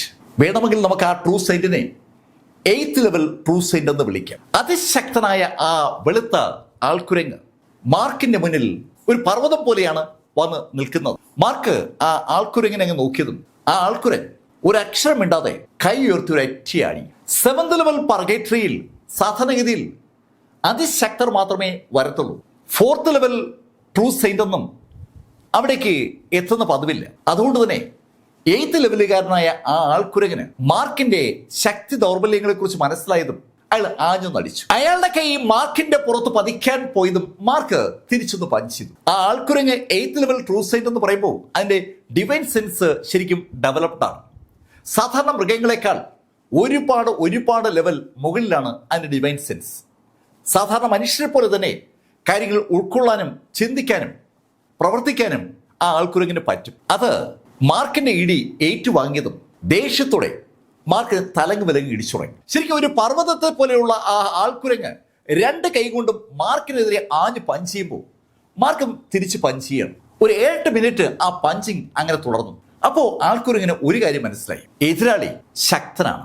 4th ലെവലിലാണ് ആ ട്രൂ സെയിന്റ് എങ്കിലും 8th ലെവലുകാരനോട് കട്ടയ്ക്ക് പിടിച്ചു നിൽക്കുകയാണ്. മാർക്ക് ഫെല്ലർ ആ ആൾക്കുരങ്ങിനെ ഒന്ന് സൂക്ഷിച്ചു നോക്കിയിട്ട് അതിനോട് പറഞ്ഞു, ഏയ് നീ എൻ്റെ തരമല്ല, നീ മാറി നിൽക്ക്. ഞാൻ ഈ വെള്ളമെടുക്കാനാണ് ഇവിടേക്ക് വന്നത്. ബോൺ കൾട്ടിവേഷൻ വെള്ളം മാർക്കിന് ഇഷ്ടംപോലെ വേണം, അതെടുക്കാനാണ് മാർക്ക് അവിടെ വന്നത്. ആ കാര്യം പറഞ്ഞതിന് ശേഷം മാർക്ക് ഫെല്ലർ ആ നദിക്കെതിരെ നടന്നതും തന്നെ തീരെ അവഗണിച്ച ഒരു ഫീലാണ് ആ വെളുത്ത ആൾക്കുരങ്ങിനുണ്ടായത്. ആ വെളുത്ത ആൾക്കുരങ്ങ് ഒന്ന് അലറിക്കൊണ്ട് മാർക്കിനും നദിക്കുമിടയിൽ കയറി വന്നു. ആ ആൾക്കുരങ്ങ് മാർക്കിനെതിരെ വിരൽ ചൂണ്ടി അലറുകയാണ്. നീ എന്താ എന്നെ കുറച്ച് കാണുകയാണോ? അങ്ങനെ ആൾക്കുരങ്ങ് പറഞ്ഞതും അയാളുടെ 2 കാലുകളും തറയിൽ ആഞ്ഞു ചവിട്ടിയതും ഒരേ നിമിഷത്തിലാണ്. ആ നിമിഷത്തിൽ തറ ഒന്ന് വിറച്ചു എന്ന് പറയാം. തറയിലൂടെ ടൺ കണക്കിന് വേവ്സ് മാർക്കിനെതിരെ പാഞ്ഞു വരികയാണ്. ആ ആൾക്കുരങ്ങ് പ്രാക്ടീസ് ചെയ്തിരിക്കുന്ന ഒരു സ്പെല്ല് അത് അവിടെ ആക്ടിവേറ്റ് ചെയ്തതാണ്. തറയിലൂടെ പാഞ്ഞു വരുന്ന ആ വേവ്സ് പെട്ടെന്ന് ചങ്ങലകളായി അങ്ങ് മാറി. 100 കണക്കിന് ചങ്ങലകളാണ് മണ്ണിൻ്റെ അടിയിൽ നിന്ന് പാഞ്ഞു വന്ന് മാർക്കിന്റെ ദേഹത്തേക്ക് അങ്ങ് ഇടിച്ചു കയറിയത്. മാർക്ക് ഒരു മരം തറയിൽ ഉറയ്ക്കുന്നത് പോലെ ആ തറയിൽ അങ്ങ് ഉറയ്ക്കത്തക്ക ശരിയിൽ ആ ചങ്ങലകൾ മണ്ണിനടിയിലേക്ക് അങ്ങ് ആടി നിൽക്കുകയാണ്. മാർക്കിനെ അത് പൂർണ്ണമായും അവിടെ അങ്ങനെ തറപ്പിച്ചു. ആ നിമിഷത്തിൽ ആ ആൾക്കുരങ്ങിന്റെ കണ്ണുകളിൽ ഒരു പുഞ്ചിരിയുണ്ട്. പക്ഷെ ആ പുഞ്ചിരി ഏതാനും സെക്കൻഡുകൾ മാത്രമേ ഉണ്ടായിരുന്നുള്ളൂ. മാർക്ക് തന്റെ കൈ ഒന്ന് അനക്കിയതും മാർക്കിന്റെ പുറത്ത് പെട്ടെന്ന് ഒരു സുവർണ പ്രകാശം ഉണ്ടായി. ആ സുവർണ പ്രകാശം മാർക്കിന്റെ തലയിൽ നിന്ന് കാൽപാദം വരെ അങ്ങനെ അതിവേഗതയിൽ അങ്ങ് പാസ് ചെയ്തതും മാർക്കിന്റെ ബോഡിയിൽ ഉണ്ടായിരുന്ന സകല കെട്ടുകളും ടക് ടക് ടക് ടക് എന്നങ്ങനെ പൊട്ടി മാറി. ആ ആൾക്കുരങ്ങിന് പെട്ടെന്ന് ഒരു അസ്വസ്ഥ ഫീൽ ചെയ്തു. അത് വളരെ ശ്രദ്ധാപൂർവം ബിൽഡ് ചെയ്ത ഒരു സ്പെല്ലാണ് അവിടെ കണ്ണഞ്ചിക്കുന്ന വേഗതയിൽ ബ്രേക്ക് ചെയ്യപ്പെട്ടത്. ആ ആൾക്കുരങ്ങ് അലറിക്കൊണ്ട് വായുവിലേക്ക് ചാടി മാർക്കിനെ ആഞ്ഞൊന്നിടിച്ചു. ആ നിമിഷത്തിൽ മാർക്ക് ഫെല്ലർ മുകളിലേക്ക് കുതിച്ചിരുന്നു. 2 പേരുടെ കൈകൾ വായിൽ വെച്ച് ഒരിക്കൽ കൂടി കൂട്ടിമുട്ടി. മാർക്കിന് ഈ കഥ അധികം മുന്നോട്ട് കൊണ്ടുപോകാൻ താല്പര്യമില്ലാത്തതുകൊണ്ടാണോ മാർക്ക് കുറച്ചുകൂടി മുകളിലേക്ക് ചാടി കൈ ഉയർത്തി ആ ആൾക്കുരങ്ങിന്റെ തലയിൽ ആഞ്ഞൊരച്ചാടി. ശരിക്കും ഒരു റബ്ബർ പന്തിൽ നമ്മൾ ആഞ്ഞടിക്കുമ്പോൾ മാർക്ക് ഫെല്ലർ ആ തലയുടെ പുറത്ത് ആഞ്ഞടിക്കുമ്പോൾ ആ അടി ആ ആൾക്കുരങ്ങിന്റെ തലയിൽ പതിച്ചതും ആ തല മുകളിൽ നിന്ന് താഴേക്ക് 2ആയി അളന്നു മാറി. ആ നിമിഷത്തിൽ മാർക്ക് ഫെല്ലർ ആ സോള് വലിച്ചെടുത്ത് അതിനെ കർമുറ കഴിച്ചു തുടങ്ങിയാണ്. ആ ഭാഗത്ത് വേറെ ആളുകളൊന്നും ഇല്ല എന്ന് കരുതിയിട്ടാണ് മാർക്ക് അതിവേഗം ആ സോള് കഴിച്ചു തുടങ്ങിയത്. ഈ സമയത്ത് Mark soul torment technique activate ചെയ്തിരിക്കുകയാണ്. സോള് കഴിക്കാനുള്ള ഒരു ത്വര ഉണ്ടാകാൻ വേണ്ടിയല്ല മാർക്ക് യഥാർത്ഥത്തിൽ ആ സോൾ ടോർമെന്റ് ടെക്നിക്ക് ആക്ടിവേറ്റ് ചെയ്തത്. മാർക്ക് അവിടെ ആ ബോൺ കൾട്ടിവേഷൻ വാട്ടർ എടുക്കാനാണ് വന്നിരിക്കുന്നത്. ആ ബോൺ കൾട്ടിവേഷൻ വാട്ടർ യഥാർത്ഥത്തിൽ ഡീമനുകൾ ഉപയോഗിക്കുന്നതാണ്. അതുകൊണ്ടാണ് മാർക്ക് ആ ഡീമനിക് എനർജി പുറത്തു വരുന്ന സോൾ ടോർമെന്റ് ടെക്നിക്ക് ആക്ടിവേറ്റ് ചെയ്തത്. മാർക്കിന്റെ പുറത്ത് ആ ഡീമനിക് എനർജി ഉണ്ടായി വരുമ്പോഴാണ് മാർക്ക് ആ സോളിങ് കഴിച്ചത്. മാർക്ക് ആ സോള് കഴിച്ചു തീർന്നതും ഒരു സ്ത്രീ മാർക്കിനടുത്തേക്ക് വന്നു. അത് സാക്ഷാൽ മില്ലിയാണ്, മിത മില്ലി. മിത മില്ലിയെ മാർക്കിന് അറിയാം. ആ മാസ്ക് വെച്ച സ്ത്രീയുടെ ശവകുടീരത്തിനകത്തേക്ക് പോകുന്ന സമയത്ത് കൂടെ ഉണ്ടായിരുന്ന സ്ത്രീകളിൽ ഒരാൾ മിത മില്ലിയാണ്. അവർ അതിശക്തിയാണ്. മാർക്ക് ഫെല്ലർ അടുത്തേക്ക് ആ സ്ത്രീ വരുന്ന കണ്ടതും മാർക്ക് ഫെല്ലർ അവരെ തൊഴുതു. സീനിയർ, അങ്ങവിടെ ഉണ്ടായിരുന്നു. ഹേയ് മാർക്ക്, നീ ആ ആൾക്കുരങ്ങിനെ കൊല്ലുമെന്ന് ഞാൻ തീരെ കരുതിയതല്ല. എന്തായാലും നിന്റെ കരുത്ത് എന്നെ ശരിക്കും ആകർഷിച്ചിരിക്കുകയാണ്. അത് കേട്ടതും മാർക്ക് മിഥ മെല്ലിയോട് പറഞ്ഞു, സീനിയർ, ഞാൻ 8th ലെവലിലേക്ക് പോകാൻ ആഗ്രഹിക്കുകയാണ്. ഒരു കൂട്ട് എനിക്ക് വേണമായിരുന്നു. ഞാൻ ഒരു കൂട്ട് കിട്ടാൻ വേണ്ടിയാണ് യഥാർത്ഥത്തിൽ ഈ 7th ലെവലിലോട്ട് വന്നത്. മാർക്ക് അത് പറഞ്ഞതും മിത മെല്ലി ഒന്ന് ചിരിച്ചു. മാർക്ക്, നിനക്ക് കൂട്ടുതരാൻ ഞാനും റെഡിയാണ്. പക്ഷേ നീ ഒരു വാക്ക് എനിക്ക് നൽകണം. സീനിയർ, അങ്ങക്ക് ഞാൻ എന്ത് സഹായമാണ് ചെയ്യേണ്ടത്? മാർക്ക്, നീ എന്നെങ്കിലും ഹോളി റീജിയനിലേക്ക് പോകുമ്പോൾ നീ എന്നെ കൂടെ കൊണ്ടുപോകണം. തികച്ചും അപ്രതീക്ഷിതമായ ഒരു ആവശ്യമാണ് മിതാമില്ലി മാർക്കിനോട് പറഞ്ഞത്. മിതാമില്ലി അതിശക്തിയാണെന്ന് ആ ഗോസ്റ്റ് ഭവനം പ്രത്യക്ഷപ്പെട്ട സമയത്ത് അവിടെ കൂടി നിന്ന ആളുകളൊക്കെ മാർക്കിനോട് പറഞ്ഞതാണ്. വളരെ വർഷങ്ങളായി ജീവിച്ചിരിക്കുന്ന അവർ ശക്തിയുമാണ്. ആ കാര്യം മാർക്കിന് അറിയാം. അവരുടെ ആ ചോദ്യം കേട്ടതും മാർക്ക് അവരോട് പറഞ്ഞു, സീനിയർ, എനിക്ക് തന്നെ അവിടേക്ക് പോകാൻ കഴിയുന്നില്ല. പിന്നെ അങ്ങ് എന്ത് ഉദ്ദേശത്തിലാണ് എന്നോട് ആ കാര്യം പറഞ്ഞത്? മാർക്ക്, നിനക്ക് ഒരു ഡിറ്റർമിനേഷൻ ഉണ്ട്. വ്യക്തമായ ആ തീരുമാനം നിന്നെ ഹോളി റീജിയനിൽ എത്തിക്കും. അതെനിക്ക് 100% ഉറപ്പാണ്. നീ ഹോളി റീജിയനിലേക്ക് പോകുന്നത് എപ്പോഴായാലും എനിക്ക് വിരോധമില്ല. ആ സമയത്ത് നീ എന്നെ കൂടെ കൊണ്ടുപോയാൽ മതി. സീനിയർ ഉറച്ചും വിശ്വസിക്കുന്നുണ്ടോ ഞാൻ ഹോളി റീജിയനിൽ പോകുന്നു? മാർക്ക്, എനിക്ക് പൂർണ്ണ വിശ്വാസമാണ്. നിന്നെ കണ്ട നിമിഷത്തിലെ ഞാൻ നിന്നെ നോട്ട് ചെയ്തിരുന്നു. നിന്റെ ഉള്ളിൽ ഒരു വിശ്വാസമുണ്ട്. ആ വിശ്വാസമാണ് നിന്നെ നയിക്കുന്നത്. ഉറച്ച വിശ്വാസമുള്ള ഒരാളെ പരാജയപ്പെടുത്താൻ ഈ പ്രപഞ്ചത്തിന് കഴിയില്ല. അതാണ് സത്യം. നീ വിശ്വസിക്കുന്നില്ലേ നീ ഹോളി റീജിയനിൽ പോകുന്നു? അതെ, ഞാൻ വിശ്വസിക്കുന്നുണ്ട്. മാർക്ക്, നീ ആ വിശ്വാസം കാത്തു സൂക്ഷിക്കുന്നിടത്തോളം കാലം നീ ഹോളി റീജിയനിൽ എത്തുക തന്നെ ചെയ്യും. നീ അങ്ങനെ ഹോളി റീജിയനിലേക്ക് പോകുമ്പോൾ എന്നെ കൂടെ കൂട്ടണം. അത് മാത്രമേ ഞാൻ നിന്നോട് പറയുന്നുള്ളൂ. മാർക്ക് ഉടനെ തന്നെ ആ കാര്യം സമ്മതിച്ചു. മാർക്കിനെ സംബന്ധിച്ചിടത്തോളം മിതാമില്ലി കൂടെ ഉള്ളത് എന്തുകൊണ്ടും നല്ലതാണ്. മിതാമില്ലി അതിശക്തിയാണ്. മാർക്ക് അടുത്ത വർഷം മിതാമില്ലിയും കൊണ്ട് ആ നദിയുടെ കരയിലെത്തിയിട്ട് ആ ബോൺ കൾട്ടിവേഷൻ വാട്ടർ അവിടെ നിന്ന് മാർക്കിന്റെ ആ സുമരു റിങ്ങിലെ വലിയ ഡ്രമ്മുകളിലേക്ക് ചാനലൈസ് ചെയ്തു. അതൊരു വല്ലാത്ത കാഴ്ചയാണ്. ആ നദിയിൽ നിന്ന് വെള്ളം ഇങ്ങനെ ജമ്പ് ചെയ്ത് മാർക്കിന് നേരെ വരും. മാർക്കിന്റെ നേരെ വരുന്ന ആ വെള്ളം മാർക്കിന്റെ കയ്യിലെ ആ റിങ്ങിൽ സ്പർശിക്കുന്നത് എല്ലാവർക്കും കാണാം. പക്ഷെ അടുത്ത വർഷത്തിൽ ആ വെള്ളം അപ്രത്യക്ഷമാവും. ആ റിങ്ങിൽ സ്പർശിക്കുന്ന വെള്ളം ശരിക്കും ആ സുമേരു റിങ്ങിനകത്തേക്ക് കടക്കുകയാണ്. അകത്ത് വലിയ വലിയ വീപ്പുകളുണ്ട്. ആ വീപ്പുകൾക്കുള്ളിലേക്ക് ആ ബോൺ കൾട്ടിവേഷൻ വാട്ടർ വന്ന് നിറയുന്നുണ്ട്. അകത്തുള്ള ആളുകളൊക്കെ ആ കാഴ്ച കാണുന്നുണ്ട്. അങ്കിൽ ഗുവാനും ഫാറ്റിയും ഒക്കെ കൗതുകത്തോടെ അത് നോക്കി നിൽക്കുകയാണ്. അവർക്ക് പുറത്തടക്കുന്ന സംഭവങ്ങളൊക്കെ കാണാം. ആവശ്യത്തിന് വീപ്പുകളിൽ ബോൺ കൾട്ടിവേഷൻ വാട്ടർ നിറച്ചു കഴിഞ്ഞതും മാർക്ക് ഫെല്ലർ മിതയ്ക്കൊപ്പം 8th ലെവലിലേക്ക് നടന്നു തുടങ്ങി. 8th ലെവലിലേക്ക് നടക്കുമ്പോൾ മാർക്കിനോടായി മിത പറഞ്ഞു, മാർക്ക്, അവിടെ വളരെ ലിമിറ്റഡ് സപ്പോർട്ടേ എൻ്റെ ഭാഗത്തുനിന്ന് നിനക്ക് കിട്ടത്തുള്ളൂ. എനിക്കൊപ്പമുള്ള ആളുകളെ ഞാൻ എന്തായാലും എതിരിടില്ല. അങ്ങനെ മിതാമിനി പറയുമ്പോഴേക്കും അവര് 8th ലെവൽ പറഗട്രിയിലെത്തി. 8th ലെവൽ പറഗട്രിയിലേക്കുള്ള മാർക്ക് ഫെല്ലറുടെയും മിതാമില്ലിയുടെയും ആ എൻട്രി അവിടെ പലരും നോട്ട് ചെയ്തു. പ്രധാനമായും അത് നോട്ട് ചെയ്തത് സാൻ യൂറിയുടെ പിതാവ് ഗൂമെൻ യൂറിയാണ്. അയാൾ ഒരു മലയിൽ കൾട്ടിവേറ്റ് ചെയ്തുകൊണ്ടിരിക്കുമ്പോഴാണ് മാർക്ക് അവിടേക്ക് കടന്നു വരുന്നത് അയാൾ കാണുന്നത്. അയാൾ പെട്ടെന്ന് ആ മലയിൽ നിന്ന് മാർക്ക് കടന്നു വരുന്ന ഭാഗത്തേക്ക് ഒരൊറ്റ ജമ്പ്. മുന്നോട്ട് ചാടിയ ഗൂമെൻ മാർക്കിനോട് ചോദിച്ചു, മാർക്ക്, നീ എന്താ ഇവിടേക്ക് വന്നത്? ഗൂമൻ, നീ എന്തിനാ ആ ചോദ്യം ചോദിക്കുന്നത്? പറഗട്രി ആരുടെയും സ്വന്തമൊന്നല്ലല്ലോ. ആർക്ക് വേണമെങ്കിലും ഏത് ലെവലിലേക്കും വരാം. മാർക്ക്, ഇത് ശക്തർക്കുള്ള സ്ഥലമാണ്. നിന്നെപ്പോലെ 4th ലെവലുകാരനുള്ള സ്ഥലമല്ല ഇത്. അങ്ങനെ പറഞ്ഞിട്ട് അയാൾ ചുറ്റുമൊന്ന് കണ്ണോടിച്ചതും മാർക്ക് അവിടെയുള്ള വിവിധ മലകൾ കാണുകയാണ്. ആ 8th ലെവലിലെ നടുക്കുള്ള മല, അതാണ് ഈവിൾ ടെർമിനേറ്ററുടെ മല എന്ന് പറയുന്നത്. ഈവിൾ ടെർമിനേറ്റർ അവിടെ കൾട്ടിവേഷനിലാണ്. ആ മലയിൽ തന്നെയാണ് ഈവിൾ ടെർമിനേറ്റർക്കൊപ്പമുള്ള ആ അങ്കിളും ആൻറ്റിയൊക്കെ ഉള്ളത്. അവരും കൾട്ടിവേഷനിലാണ്. അവിടെ നിന്ന് വലതു ഭാഗത്തേക്ക് മാറുമ്പോൾ മറ്റൊരു മലയുണ്ട്. അതാണ് ഹ്യൂമൻ കൾട്ടിവേറ്റ് ചെയ്യുന്ന മല. ഈവിൾ ടെർമിനേറ്ററുടെ ഇടതു ഭാഗത്തുള്ള മലയിലാണ് സാക്ഷൽ സീതു റിച്ചാർഡ് ഉള്ളത്. അവരൊക്കെ മാർക്കിനൊപ്പം അവിടെ ആ മാസ്ക് വെച്ച സ്ത്രീയുടെ ശവക്കല്ലറിലേക്ക് കയറാൻ ഉണ്ടായിരുന്നവരാണ്. അതിശക്തരാണ് അവിടെ ഉള്ളതെന്ന് അർത്ഥം.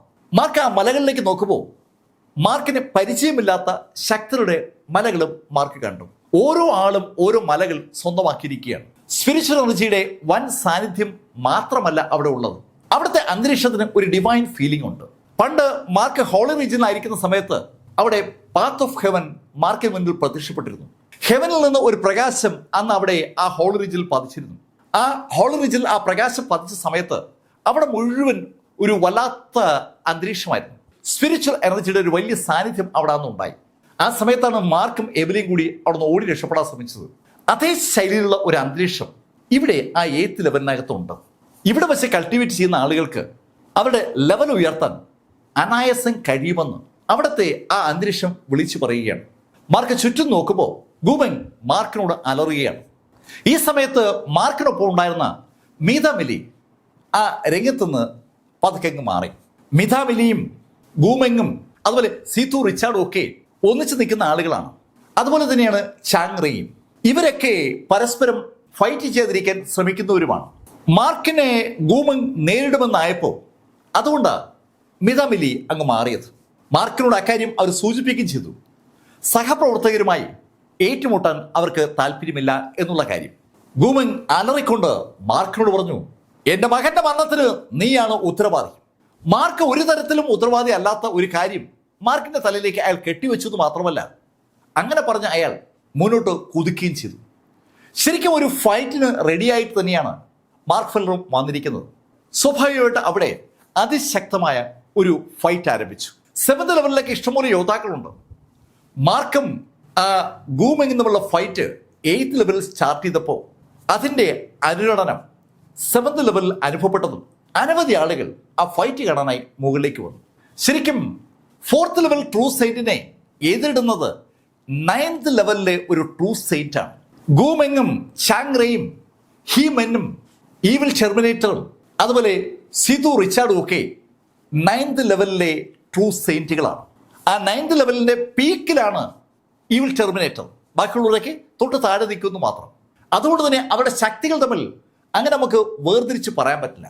അതിശക്തരായ ആ യോദ്ധാക്കളിൽ ഒരാളാണ് മാർക്ക് ഫെല്ലർക്ക് നേരെ പാഞ്ഞെടുക്കുന്നത്. ഈ കാഴ്ച കണ്ട 8th ലെവലിലെ സാധാരണ കൾട്ടിവേറ്റേഴ്സ് അമ്പരപ്പോടെ പരസ്പരം പറയുകയാണ്, ഒറ്റ ഇടിക്ക് ഗൂമെങ് മാർക്കിനെ തീർക്കും.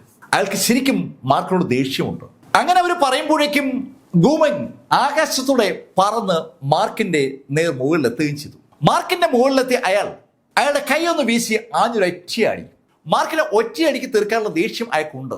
അതുകൊണ്ടാണ് ആകാശത്തൂടെ പാഞ്ഞു വന്ന് അയാൾ ആഞ്ഞു നടിച്ചത്. പക്ഷെ ആ അടി വെറുതെ ഏറ്റുവാങ്ങാനല്ലോ മാർക്ക് ഫെല്ലർ അവിടെ എത്തിയത്. മാർക്ക് തന്റെ വലത് കൈ ഉപയോഗിച്ച് തിരിച്ചൊരൊറ്റയിടി.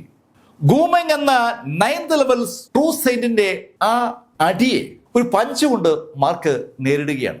മാർക്ക് 4th ലെവലാണെങ്കിലും ആ പഞ്ച് ഗൂമെങ് പ്രതീക്ഷിച്ചതിനേക്കാൾ ശക്തമായി ഗൂമെങ്ങിന് അനുഭവപ്പെട്ടു. അയാളുടെ ആ അടി മാർക്കിന്റെ ആ പഞ്ചിൽ ശരിക്കും ശിഥിലമായി. ആ കാഴ്ച സ്വാഭാവികമായി കാഴ്ച കാണാനെത്തിയ ആളുകൾക്ക് ഒരു ആവേശം ഉണ്ടാക്കുകയാണ്. ഒരു ലെവലിൽ താഴ്ന്ന ആള് മുകളിലുള്ള ആളിന്റെ ഒരു പഞ്ചൊക്കെ തടുക്കുമ്പോൾ അത് സ്വാഭാവികമായിട്ടും ഫൈറ്റേഴ്സിന് വല്ലാത്തൊരു ആവേശമാണ് ഉണ്ടാക്കുക. ഗൂമെങ് ആ ആവേശം മനസ്സിലാക്കുന്നുണ്ട്. അയാൾ മാർക്കിനൊന്ന് സൂക്ഷിച്ച് നോക്കിയിട്ട് വീണ്ടും മുന്നോട്ട് കുതിച്ചു. ഇപ്രാവശ്യം അയാളുടെ 2 കൈകളും മാർക്കിനെ ലക്ഷ്യം വെക്കുകയാണ്.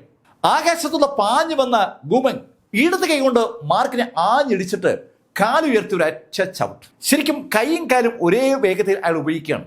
ഈ സമയത്ത് മാർക്ക് ഫെല്ലറും ആകാശത്തേക്ക് ഉയർത്തി കഴിഞ്ഞു. മാർക്ക് ആ കാലുകൊണ്ടുള്ള കിക്ക്, മാർക്ക് ആ കാലുകൊണ്ടുള്ള ചവിട്ട് അതിവിദഗ്ധമായി ഒഴിഞ്ഞിട്ട് ഒന്ന് കറങ്ങി കാലുകൊണ്ട് തന്നെ ഒരൊറ്റ കിക്ക്. ഗൂമെങ്ങിന്റെ വയറ് ലക്ഷ്യമാക്കിയാണ് മാർക്ക് കിക്ക് ചെയ്തത്. മാർക്കിന്റെ കിക്ക് തന്നെ വയറിലേക്ക് തൊടില്ലെന്നായപ്പോഴേക്കും ഗൂമെങ്ങിന്റെ പഞ്ച് മാർക്കിന്റെ അടുത്തെത്തിക്കഴിഞ്ഞു. മാർക്ക് കറങ്ങുന്നതിനിടയിൽ ആ പഞ്ചിനെ തടുക്കുകയും ചെയ്തു. അവിടെ മുതൽ 2 പേരും ആ ആകാശത്ത് കണ്ണഞ്ചിപ്പിക്കുന്ന ഒരു ഫൈറ്റാണ് നടത്തിയത്. ആകാശത്തുള്ള പാഞ്ഞും തറയിൽ തൊട്ടും മലകൾ ഇടിച്ചു നിരത്തിയുമായി അവരുടെ ആ ഫൈറ്റ് അങ്ങനെ അരങ്ങേറുമ്പോൾ എല്ലാ മലകളിലുമുള്ള കൾട്ടിവേറ്റേഴ്സ് പൂർണ്ണമായും അവിടേക്ക് ശ്രദ്ധിച്ചു തുടങ്ങി. സമാനതകളില്ലാത്ത ഒരു യുദ്ധമാണ് നടക്കുന്നത്. ഫിസിക്കൽ സ്ട്രെങ്ത് ഉപയോഗിച്ച് തന്നെ മാർക്ക് ഫെല്ലറെ പരാജയപ്പെടുത്താൻ കഴിയുമെന്ന് ഗൂമെങ്ങിന് നന്നായിട്ട് അറിയാം. കാരണം മാർക്ക് 4th ലെവലും അയാൾ 9th ലെവലും അല്ലേ. ഒരു 9th ലെവൽ ട്രൂ സെയിന്റിന്റെ ഫിസിക്കൽ ബോഡി ഒരിക്കലും 4th ലെവലിന് കാണില്ലല്ലോ.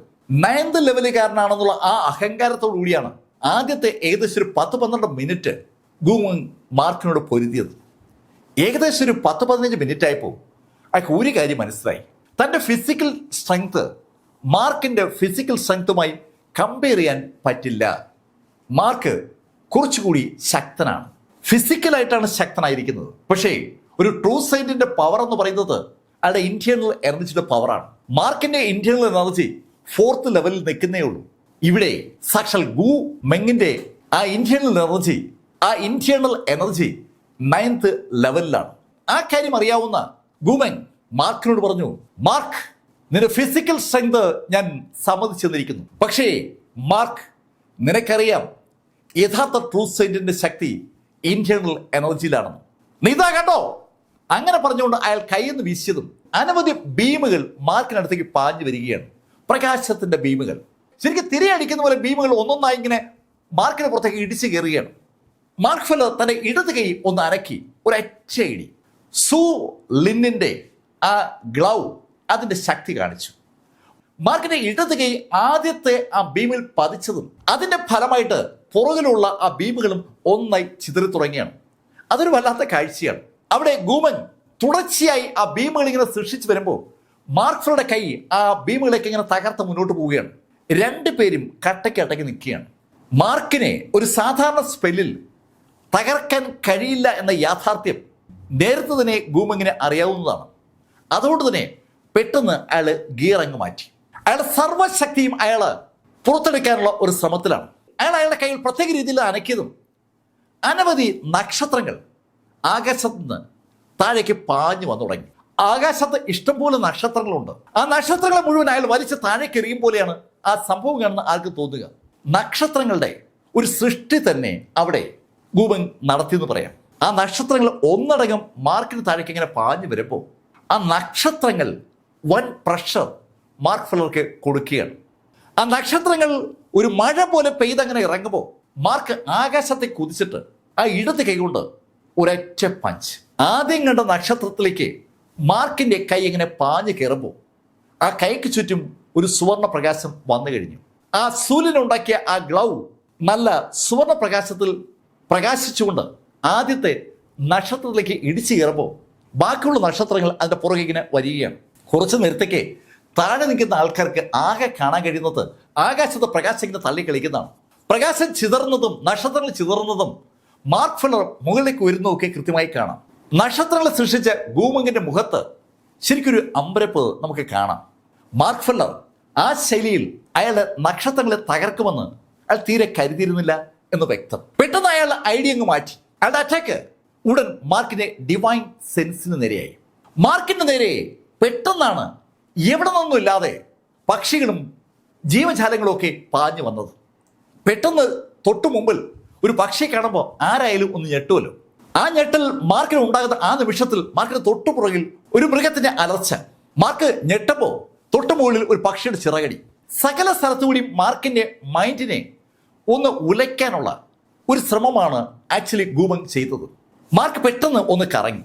ആ നിമിഷത്തിൽ മാർക്കിന് ചുറ്റുമായി സുവർണ വലയങ്ങൾ ഒരുപാടുണ്ടായി. ആ സുവർണ വലയങ്ങൾ മാർക്കിന് ചുറ്റുമായി ഉണ്ടായതും ആ വലയങ്ങൾ അതിവേഗം പുറത്തേക്ക് വ്യാപിച്ചു തുടങ്ങി. ആ വലയം ഓരോ ജീവികളുടെ പുറത്ത് തട്ടുമ്പോഴും ആ ജീവികൾ അപ്രത്യക്ഷമാവുകയാണ്. ഏതാനും സെക്കൻഡുകൾ കൊണ്ട് മാർക്ക് ഫെല്ലറുടെ വലയങ്ങളുടെ ആ വേഗതയിൽ ആ ജീവജാലങ്ങളൊക്കെ അവിടെ നിന്ന് അപ്രത്യക്ഷമായി. മാർക്കിന്റെ മൈൻഡിനെ ആ മൃഗങ്ങളെ ഉപയോഗിച്ച് അറ്റാക്ക് ചെയ്യാൻ കഴിയില്ല എന്ന യാഥാർത്ഥ്യം ഗൂമങ്ങിന് മനസ്സിലായതും ഗൂമൻ വീണ്ടും ഒരു സ്പെല്ല് ആക്ടിവേറ്റ് ചെയ്തു. ആ നിമിഷത്തിൽ മാർക്കിനും അയാൾക്കും ഇടയിലുള്ള ആ സ്ഥലത്തെ അയാൾ വലിച്ചു കീറുകയാണ്. ആ സ്ഥലം അയാൾ വലിച്ചു കീറുന്ന കണ്ടപ്പോഴേ മാർക്കിന്റെ കഥ മനസ്സിലായി. അയാൾ അവിടെ ഒരു ബ്ലാക്ക് ഹോൾ സൃഷ്ടിക്കാൻ പോവുകയാണ്. ആ ബ്ലാക്ക് ഹോളിലേക്ക് മാർക്കിനെ വലിച്ചിടുക എന്നുള്ളതാണ് അയാളുടെ ടാർഗറ്റ്. പല എക്സ്പെർട്ടുകളും അത്തരത്തിൽ ബ്ലാക്ക് ഹോൾ സൃഷ്ടിക്കുന്നത് മാർക്ക് നേരത്തെ കണ്ടിട്ടുണ്ട്. ആദ്യമായി മാർക്ക് എങ്ങനെ കാണുന്നത് ആ ഹെവൻലി ക്ലൗഡ് സെക്ഷന്റെ ശ്രീറാം ആ ബ്ലാക്ക് ഹോൾ സൃഷ്ടിച്ചപ്പോഴാണ്. അതിനകത്ത് പെട്ടുപോകാനുള്ള ദുരന്തം മാർക്കിന് നന്നായിട്ട് അറിയാം. ഏകദേശം 60 കൊല്ലക്കാലമാണ് മാർക്ക് ഫെല്ലർ അത്തരത്തിലൊരു ബ്ലാക്ക് ഹോളിനകത്ത് പെട്ടുപോയത്. അതേ ശൈലിയിലുള്ള ഒരു ബ്ലാക്ക് ഹോൾ ഇതാ ഗൂമൻ മാർക്കിന് മുന്നിൽ ഉണ്ടാക്കിയാണ്. മാർക്ക് രണ്ടാമതൊന്നും ആലോചിക്കാതെ തന്റെ പൂർണ്ണ ശക്തി കേന്ദ്രീകരിച്ച് ആ ബ്ലാക്ക് ഹോളിലേക്ക് ആഞ്ഞൊരൊറ്റയിടി. ആ ബ്ലാക്ക് ഹോൾ ഉണ്ടായി വരുന്നതിന് മുന്നേ തന്നെ മാർക്കിന്റെ അതിശക്തമായ പഞ്ച് ആ ബ്ലാക്ക് ഹോളിൽ പതിച്ചതും അത് അതിവേഗതയിൽ തകർന്നു തുടങ്ങി. തൻ്റെ ഒരു മാന്ത്രിക സ്പെല്ല് കൂടി ഇതാ മാർക്ക് ഫെല്ലർ തകർക്കുകയാണ്. ഈ കാഴ്ചകളൊക്കെ ചാങ് റേയും സിതു റിച്ചാർഡും വളരെ സൂക്ഷ്മതയോടെ നോക്കി കാണുന്നുണ്ട്. ഹീമനും അതുപോലെ ഈവിൽ ടെർമിനേറ്ററും ഒക്കെ ഇത് കാണുന്നുണ്ട്. ഇവിടെ സിതു റിച്ചാർഡിന് ഒരു വല്ലാത്ത അതിശയം. ഇവൻ കൊള്ളാമല്ലോ, 9th ലെവലിലെ ഒരു സൂപ്പർ ഫൈറ്ററെയാണ് അവൻ വെള്ളം കുടിപ്പിക്കുന്നത്. അയാൾ കൗതുകത്തോടെ അങ്ങനെ നോക്കുമ്പോൾ ഈ സ്റ്റണ്ടിൽ ഏർപ്പെടാതെ മാറി നിൽക്കുന്ന മിതാമിലിയുടെ മുഖത്തും ഒരു പുഞ്ചിരിയുണ്ട്. മാർക്കിനൊപ്പം കൂടിയാൽ നല്ലതാണെന്ന് തോന്നിയത് കൊണ്ടാണ് അവര് മാർക്കിനോട് നേരത്തെ അവരെ കൂടി ഹോളി റീജിയനിൽ കൊണ്ടുപോകുമെന്ന് ചോദിച്ചത്. ആ ചോദ്യത്തിന്റെ ഉത്തരം എന്ത് തന്നെയാണെങ്കിലും അതിന് മാർക്കിന് കപ്പാസിറ്റി ഉണ്ടെന്ന് തോന്നിപ്പിക്കുന്ന ഫൈറ്റാണ് അവിടെ നടക്കുന്നത്. മാർക്ക് ഫെല്ലർ ഗൂമെങ്ങിനെ നോക്കി. ഏയ് ഗൂമെങ്, ഇനി എന്റെ ടേൺ. മാർക്ക് ഇതുവരെ ഡിഫൻസിലായിരുന്നു, അറ്റാക്ക് മാർക്ക് നടത്തിയില്ലെന്ന് പറയാം. ഇനി എന്റെ ടേൺ എന്ന് പറഞ്ഞ മാർക്ക് ഫെല്ലർ മാർക്കിന്റെ ഇടത് കൈ ഒന്ന് അനക്കിയതും മാർക്കിന്റെ തലയ്ക്ക് മുകളിലായി 9 സുവർണ ഡ്രാഗണുകൾ പ്രത്യക്ഷപ്പെട്ടു. ആ ഫയർ യൂണിക്കോൺ കോണ്ടിനെന്റിലെ ആ ഇന്നർ കോറിന്റെ ശക്തിയിൽ മാർക്ക് സൃഷ്ടിച്ച ആ 9 ഡ്രാഗണുകളും പ്രത്യക്ഷപ്പെട്ട നിമിഷത്തിൽ തന്നെ അതിന്റെ നാക്കിൽ നിന്ന് തീജ്വാലകൾ പുറത്തേക്ക് വരികയാണ്. ശരിക്കും ഡ്രാഗണുകളെ അനുസ്മരിപ്പിക്കുന്ന അതേ മുഖഭാവമുള്ള ആ 9 ജീവികളും പുറത്തേക്ക് തീ വമിപ്പിച്ചുകൊണ്ട് മാർക്കിന്റെ തലയുടെ പുറകിൽ നിന്ന് ഗൂമെങ്ങിന് നേരെ കുതിച്ചതും ഗൂമെങ് പെട്ടതുപോലെയായി. ഗൂമെങ് എല്ലാ തരത്തിലുള്ള ഡിഫൻസും എടുത്ത് ആ ഡ്രാഗണുകളെ തടയ്ക്കാൻ ശ്രമിക്കുന്നുണ്ട്. വൻതോതിൽ സീലുകൾ അയാൾ ഉണ്ടാക്കുകയാണ്, വൻ മറകൾ ഉണ്ടാക്കുകയാണ്. പക്ഷെ ആ മറകളൊക്കെ ആ ഡ്രാഗന്റെ ആക്രമണത്തിൽ പതുക്കെ പതുക്കെ തകർന്നു തുടങ്ങി. ആക്രമണത്തിൽ ആ ഡ്രാഗണുകൾ മുന്നേറുമ്പോൾ സ്വാഭാവികമായിട്ടും അതിന്റെ ക്ഷതം ഗൂമെങ്ങിന്റെ ബോഡിയിൽ അനുഭവപ്പെട്ടു തുടങ്ങി. അയാളുടെ മൂക്കിലൂടെയും വായിലൂടെയൊക്കെ ചോര ഒലിക്കുകയാണ്. അയാൾ ഏത് നിമിഷത്തിലും കൊല്ലപ്പെടാമെന്നുള്ള ഒരു ഘട്ടത്തിലേക്ക് അയാൾ എത്തിയതും പെട്ടെന്നാണ് ഒരു സോഡ് ലൈറ്റ് ആ ഡ്രാഗണുകളുടെ പുറത്തുകൂടി കടന്നുപോയത്. ആ സോഡ് ലൈറ്റ് കടന്നു വന്നതും മാർക്ക് ആ ആളെ കണ്ടു. അത് സാക്ഷാൽ സീതു റിച്ചാർഡാണ്. റിച്ചാർഡ് മാർക്കിനോട് പറഞ്ഞു, മാർക്ക് മതി, നിർത്ത്. ഏയ്, അത് പറയാൻ നിങ്ങൾ ആരാണ്? അത് ചോദിച്ച മാർക്ക് ഫെല്ലർ ആ നിമിഷം തന്നെ മുന്നോട്ട് കുതിക്കുകയും ചെയ്തു. മുന്നോട്ട് കുതിച്ച മാർക്ക് ആ ഡ്രാഗണുകളുടെ ആക്രമണത്തിൽ പതറിപ്പോയ ഗൂമെങ്ങിന്റെ തല ലക്ഷ്യമാക്കി ഒരു അച്ചയിടി. അൺബിലീവബിൾ ആയിട്ടുള്ള വേഗതയിൽ മാർക്കിന്റെ പവർഫുൾ ആയിട്ടുള്ള പഞ്ച് ഗൂമെങ്ങിന്റെ തലയിലേക്ക് ഇടിച്ചു കയറിയതും അയാളുടെ തല ചിതറി. ശരിക്കും ആ നിമിഷത്തിൽ സീതു റിച്ചാർഡ് ഉൾപ്പെടെ സകല ആളുകളും നിശ്ചലരായി ആ രംഗത്തേക്ക് അറിയത് നോക്കി പോവുകയാണ്. ഒരു 9th ലെവൽ ട്രൂ സെയിന്റിന്റെ തല അതിൻ്റെ ബോഡിയിൽ നിന്ന് ചിതറുന്ന കാഴ്ച ആ ശൈലിയിൽ കാണേണ്ടി വരുമെന്ന് അവരാരും കരുതിയിരുന്നില്ല. ആ തല ചിതറിച്ചത് ഒരു 4th ലെവൽ യോദ്ധാവാണ്. ഏതാനും സെക്കൻഡുകൾ ഒരു ടാബ്ല പോലെ ആ രംഗനെ തുടർന്നു എന്ന് പറയാം. അടുത്ത നിമിഷത്തിൽ ഒരു ശബ്ദത്തോടെ ഗൂമെങ്ങിന്റെ ബോഡി താഴേക്ക് വീണു. ഈ രംഗം കണ്ട സീതു റിച്ചാർഡ് അലറിക്കൊണ്ട് മാർക്ക് ഫെല്ലറുടെ മുന്നിലേക്ക് വന്നു. അയാളുടെ കയ്യിൽ ഒരു കൂറ്റൻ വാളുണ്ട്. ആ വാൾ ഉയർത്തി അയാൾ മാർക്കിന് നേരെ ചൂണ്ടിക്കൊണ്ട് മാർക്കിനോട് പറഞ്ഞു, മാർക്ക്, നീ ഇവിടെ അവസാനിക്കും. കഥയുടെ ഈ ഭാഗം ഞാൻ അവസാനിപ്പിക്കുന്നു. അടുത്ത ഭാഗവുമായി അടുത്ത ദിവസം വീണ്ടും കാണാം. ഇതുവരെ മാർക്ക് ഫെല്ലറുടെ കഥ നിങ്ങളോട് പറഞ്ഞത് ലൈഫിൽ നിന്ന് BS ചന്ദ്രമോഹൻ. കമന്റിൽ ചെയ്യുക. Thank you.